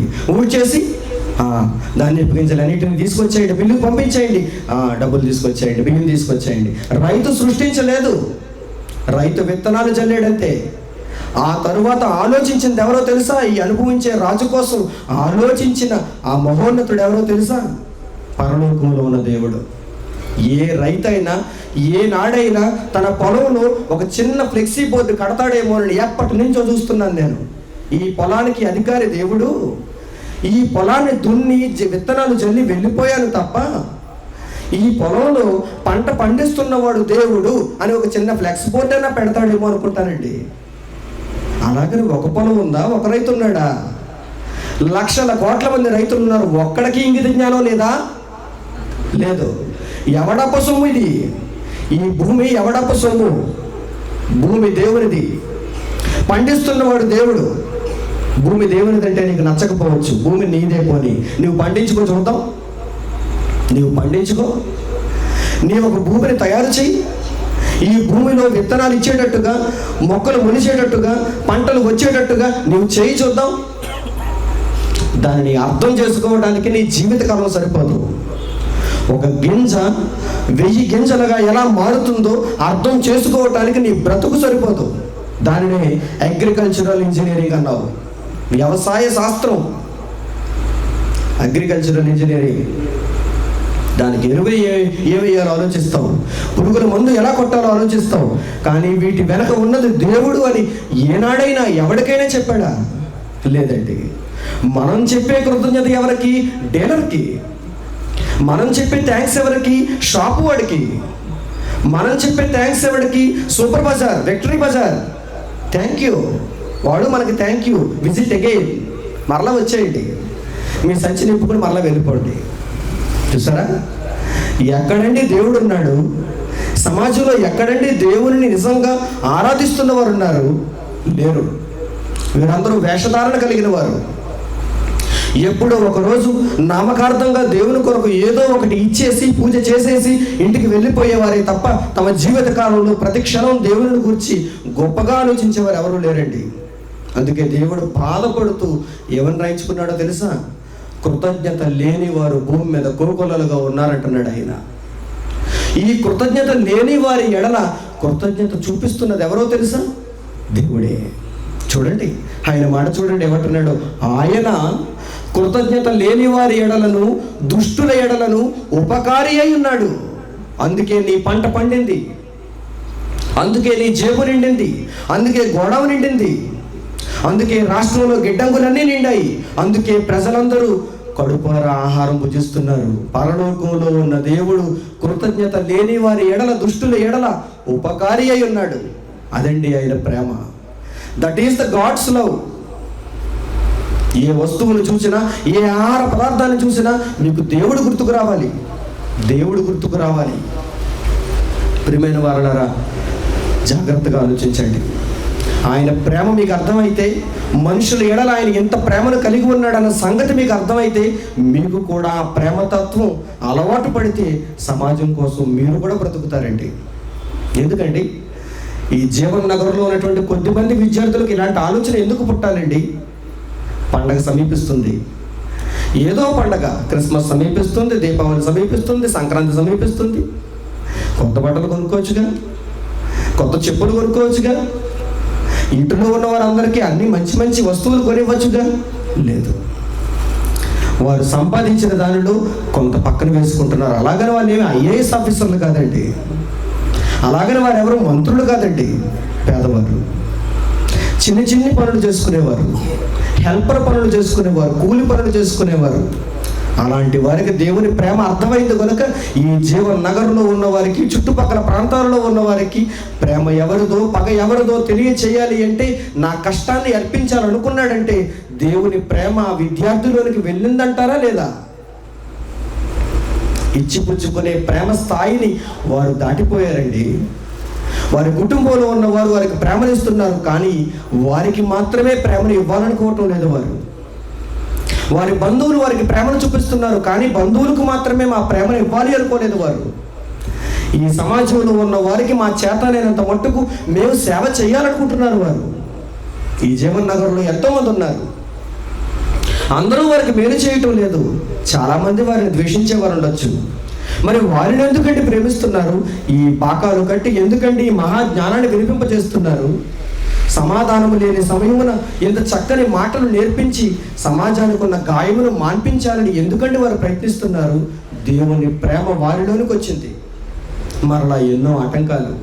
మణికుమార సభలక వెళ్ళొద్దు అని పేరయ్య లాంటి వారు ఒకవైపు బూర పెట్టుకుని చెప్పుకుంటున్నారు. ఎన్నో ఆటంకాలు మరలా వీరికి. దేవుని జ్ఞానాన్ని ప్రకటించాలనే ఆలోచన వచ్చినప్పుడు కూడా ఎంతోమంది మరలా వెనక్కి లాగుతున్నారు. చూడండి ప్రియమైన వారలారా, ఇలాంటి ప్రేమను మీరు కూడా కలిగి ఉండాలి. ఇలాంటి ప్రేమమూర్తులుగా మీరు కూడా మారిపోవాలి. ఎందుకంటే అప్పుడే మీరు దేవునికి కుమారులు. ఎప్పుడు మీరు జ్ఞాపకం ఉంచుకోండి, సర్వ సమాజాన్ని మీరు దేవుని వాక్యం చేత ప్రేమించగలుగుతున్నప్పుడే మీరు దేవునికి కుమారులు, సర్వోన్నతుని కుమారులు మీరు. లేకపోతే పేరుకు మాత్రమే ఈ భూమి మీద బ్రతుకు, ఆ తరువాత నిత్య నాశనానికి వెళ్ళిపోక తప్పదు. జాగ్రత్తగా ఆలోచించాలి. ఈ భూమి మీద మనం కుమారులమైన స్వతంత్రులమైన దేవుని కొరకు బ్రతకాలి, దేవుని ఇష్టాన్ని నెరవేర్చాలి. ఈ ప్రకృతి మనకు సహకరించదు, మన చుట్టూ ఉన్న సమాజం మనకు సహకరించదు, మన చుట్టూ ఉన్న మనుషులు మనకి ఏమాత్రం సహాయం చేయరు. ఎంత కష్టం ఎదురైనా, ఎంత వేదన ఎదురైనా మనం దేవుని కొరకు ఈ ప్రేమను సమాజానికి చూపుతూనే ఉండాలి. ఎందుకంటే మనం నమ్ముకున్న తండ్రి అంత ప్రేమ కలిగిన వాడు, అందరికీ తన ప్రేమను పంచి ఇచ్చేస్తున్నాడు. అలా ఎందుకు చేస్తున్నాడంటే ఆయన ప్రేమ మనకు అర్థం కావాలని మాత్రమే. అదొక్కటే కారణం. ఆయన ప్రేమను మనం అర్థం చేసుకుంటామన్న ఒకే ఒక్క కారణంతో ఎంతమందిని పోషిస్తున్నాడో చూడండి. ఆయన ఎన్ని జిల్లాలలో, ఎన్ని రాష్ట్రాలలో, ఎన్ని దేశాలలో ఎంతమంది మనుషులను దేవుడు కోకొల్లలుగా ప్రతిరోజు ఎందుకు పోషిస్తున్నాడో తెలుసా? ఈ ఒక్క మాట రాయటం కోసమనండి, ఈ ఒక్క మాట రాయించుకోవడం కోసం, ఒక్క మనిషి బ్రతకడం కోసమనండి. మీరు బ్రతకాలి, నేను బ్రతకాలి. ఇలా చేయకపోతే మనకు ఆయన ప్రేమ అర్థమవునా? ఈ మాట వ్రాయించకపోతే, తన కుమారుని పంపించి ఈ విషయం మనకు తెలియచేయకపోతే మనం ఆ ప్రేమనే ప్రేమ అనుకుందాం. గులాబీ పువ్వుల ప్రేమ, ఆ ప్రేమ స్థాయిని దాటి ఇంత మంచి ప్రేమ స్థాయిని మనం అందుకోవటానికి కారణం ఏంటంటే ఇంత గొప్పదైన అర్పణ ఆయన ప్రతిరోజు మనుషులకు చూపిస్తున్నాడు కనుక, తన కష్టాన్ని ఆయన అర్పిస్తున్నాడు కనుక. ప్రియమైన వారలారా, దేవుని ప్రేమను అనాలోచితంగా చూడకండి. ఇది చాలా విలువైనది, ఇది చాలా కష్టంతో కూడుకున్నది. మన కొరకే దేవుడు ఎంత ప్రేమను చూపించాడు. మనము సమాజానికి ఇదే ప్రేమను ఆయన తరఫున మనం చూపించాలి. దేవుని పిల్లలమైపోవాలి, సర్వోన్నతుని కుమారులు అయిపోవాలి. చక్కని మాట ముగింపులో మీకు చూపిస్తాను, జాగ్రత్తగా చూడండి. యోహాను రాసినటువంటి మొదటి పత్రిక, చక్కని మాట, ప్రేమను గూర్చి ఆయన రాయించినటువంటి ఒక మంచి మాట. యోహాను రాసినటువంటి మొదటి పత్రిక 4వ అధ్యాయము, యోహాను రాసిన మొదటి పత్రిక 4వ అధ్యాయము 19వ వచనం. ఆయనే మొదట మనలను ప్రేమించెను, ఆయనే మొదట మనలను ప్రేమించెను గనుక మనం ప్రేమించుచున్నాము. చూసారా, ఆయన మొదట మనలను ప్రేమించాడండి. ఆ ప్రేమ ఎలాంటిదో మనకు చూపించాడండి, వ్రాయించాడండి, తన కుమారుని పంపించాడండి. అందుకే మనం ఆయనను ఇప్పుడు ప్రేమించగలుగుతున్నాం. ఆ ప్రేమ ఇప్పుడు మనకు అర్థమైంది. ఆ ప్రేమలోనికి మనం కూడా వెళ్ళాలని ఆలోచించగలుగుతున్నాం. ఎందుకు? ఆయనే మొదట మనలను ప్రేమించాడు కనుక, అంత భారీ ప్రేమను ఆయన చూపించాడు కనుక. పరిపూర్ణమైన స్థాయిలో ఉన్న ఆ ప్రేమను మనకు చూపించాడు కనుక, ఆయన మొదట ఈ ప్రేమను మనకు చూపించాడు కనుక మనం అర్థం చేసుకున్న వారమై ఈ ప్రేమలోనికి వెళ్ళిపోతున్నాము అంటున్నాడు యోహాను. మనం వెళ్తున్నామా? మనం వెళ్ళాలి. ఆ యోహానులాగే, ఆ సంఘంలాగే మనం కూడా ఆయన ప్రేమ స్థాయిని అందుకోవాలి. ఆయన మొదట ప్రేమించాడు, ఆయనే మొదట మనలను ప్రేమించాడు కనుక మనం ప్రేమించున్నాము. ఎవడైనను నేను దేవుని ప్రేమించుచున్నానని చెప్పి తన సహోదరుని ద్వేషించిన ఎడల, ఎవరిని ద్వేషించటానికి వీరుడేదంటున్నాడు ఆయన. పగకు చోటు లేదంటున్నాడు ఆయన, ద్వేషానికి చోటు లేదంటున్నాడు ఆయన. నీవు నిజంగా దేవుడిని ప్రేమిస్తున్నావా లేక హేతువాదివా? దేవుడిని ప్రేమిస్తున్నావు, దేవుని కుమారుని అని చెప్పుకుంటున్నావు, దేవునికి పూజలు చేస్తున్నానంటున్నావు, మరి ఎందుకయ్యా శత్రువులను చంపేస్తున్నావు? ఎందుకయ్యా మావోయిస్టులను చంపుతున్నావు? ఎందుకయ్యా తీవ్రవాదులను చంపుతున్నావు? వారేమి ఇతర గ్రహం నుంచి వచ్చిన వారు కాదు, వారిని దేవునికి పుట్టిన పిల్లలు. వారిని మార్చాలి, ప్రేమ తత్వంతో వారిని మార్చాలి. దేవుని ప్రేమ వారికి అర్థమయ్యేటట్టు చెప్పాలి. అయినా వారు చంపేస్తున్నారా? ప్రాణాలు వదలాలి తప్ప నీవు వారి ప్రాణం తీసే అధికారాన్ని నీవు తీసుకోకూడదు. చూడండి ఏమంటున్నాడు ఆయన, ఎవడైనను నేను దేవుని ప్రేమించుచున్నానని చెప్పి తన సహోదరుని ద్వేషించిన ఎడల అతడు అబద్ధికుడగును. తాను చూచిన తన సహోదరుని ప్రేమింపని వాడు తాను చూడని దేవుణ్ణి ప్రేమించలేడు. దేవుని ప్రేమించేవాడు తన సహోదరుని కూడా ప్రేమింపవలెనను ఆజ్ఞను మనం ఆయన వలన పొంది ఉన్నాము. ఆయనే శత్రువులను, మిత్రులను, నీతిమంతులను, అనీతిమంతులను అందరిని ప్రేమిస్తున్నాడు కనుక మనము కూడా అదే ప్రేమ స్వభావాన్ని కలిగి అందరినీ ప్రేమించాలి. అందరి కొరకు దేవుని మాటలు చెప్పి అందరినీ బ్రతికించగలగాలి. కానీ ఎవరి మీద ద్వేషం ఉండకూడదు. ఇదే సమాజ శ్రేయస్సును కోరే ఆయన పిలుపు. సమాజ శ్రేయస్సును కోరే ఆయన మాటలు ఇవి. ప్రియమైన వారలారా, మాటలుగానే ఉండిపోనివ్వకండి. ఈ మాటల ప్రకారం ప్రవర్తించాలనే ఆలోచనలోనికి మీరు రావాలి. దేవుని జ్ఞానం ప్రకారం ప్రవర్తించాలనే విధానంలోనికి మీరు వచ్చేయాలి. ఒక సభ జరిగిందంటే ఆ సభ ద్వారా మనలో మార్పు రావాలి. మనం దేవుని వంతటి వారం అవ్వాలి, దేవునికి కుమారుడు అవ్వాలి. అలా కావాలి అంటే ఆయన ప్రేమ మనలో పరిపూర్ణం కావాలి. రేపటి దినాన మిగిలిన సంగతులు పరిపూర్ణ స్థాయికి తీసుకుని వెళ్ళే మరిన్ని సంగతులు మీతో నేను పంచుకుంటాను. ప్రార్థన చేసుకుందాం. తలలో నుంచి ప్రార్థనలు ఏకీభవించండి. పరలోకమందున మా తండ్రి, మీరు అనుగ్రహించినటువంటి చక్కని సంగతులు, ఈ మంచి జ్ఞానం కొరకు మా హృదయపూర్వకమైన ధన్యవాదాలు తెలియజేస్తున్నాం.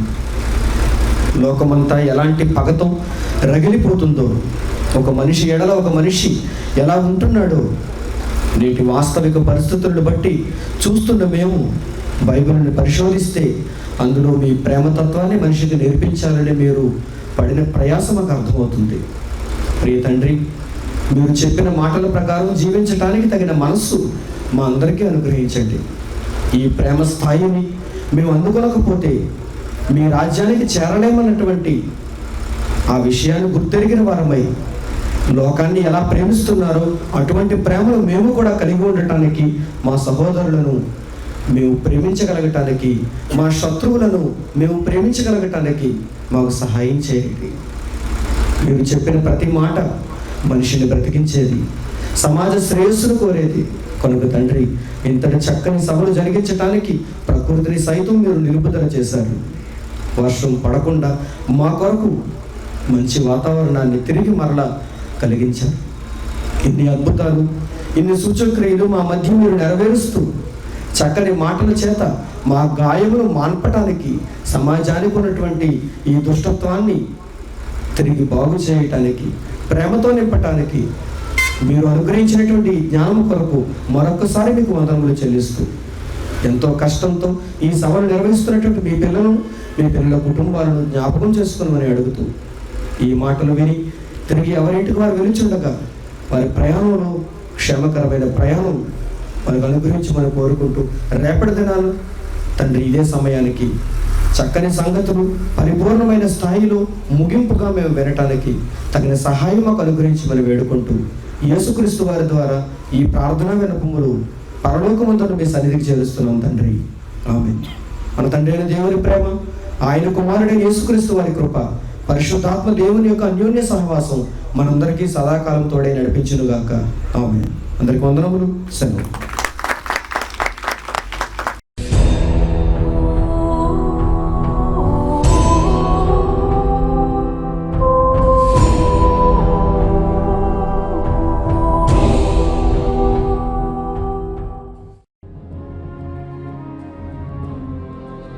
పరలోకంలో దేవుడున్నాడు, భూమి మీద మనుష్యులున్నారు. మొదటి కాలంలో ఆదాము హవ్వలు ఏదేను తోట నుండి వెళ్ళగొట్టబడ్డారు. చరిత్రలో ఇశ్రాయేలీలు కనాను దేశంలో అడుగు పెట్టలేకపోయారు. ఈరోజు క్రైస్తవులు పరలోకంలో ప్రవేశింపలేకపోతున్నారు. హక్కున చేర్చుకోవాలనుకున్న ప్రతిసారి మనిషి దేవునికి దూరమవుతున్నాడు, దుష్టునికి బలవుతున్నాడు. కానీ తరాలెన్ని మారినా దేవుని ప్రేమ మారలేదు, ఇటు మనిషి ప్రవర్తన మారలేదు. దీనికి ముగింపు పలకటానికి యేసుక్రీస్తు తిరిగి రాబోవుచున్నాడు. పతనమైన మనుష్యుల జీవితాలను దేవుని వాక్యంలో చూపిస్తూ, అగ్నిలో నుండి కొందరిని రక్షిస్తూ, అహర్నిశలు దేవుని పనిని జరిగిస్తూ, బైబిలును వక్రీకరించిన వారికి సింహస్వప్నమై దేవుని మనస్సును ప్రపంచానికి చాటుతున్న క్రీస్తు దేహమే క్రైస్ట్ చర్చ్ సామర్లకోట. నిజాన్ని నిర్భయంగా స్వీకరించండి, నిత్య జీవానికి వారసులవ్వండి. యేసుక్రీస్తునందు నమ్మకస్తుడు. మనిషి భయపడతాడు మరో మనిషికి, కానీ గడగడలాడించే ఏ మనిషినైనా చెమటలు పట్టించేది ఎవరైనా ఉన్నారు అంటే అది మరణం. మరణం, ద ఫియర్ ఆఫ్ డెత్, మరణ భయం ఉంది. ఈరోజు మనిషికి మరణ భయం ఉంది. ఈ మరణాన్ని జయించిన వాడే, మరణాన్ని తన పాదముల క్రింద ఉంచుకున్నవాడే the real hero, son of God, Jesus Christ. One and only అంటాం, అందుకే ఇన్ని one and only. Brother J Manikumar, son of God, Christ church, Samarlakota, Thurpu Godavari జిల్లా, ఆంధ్రప్రదేశ్, ఇండియా. వివరములకు 8978414178.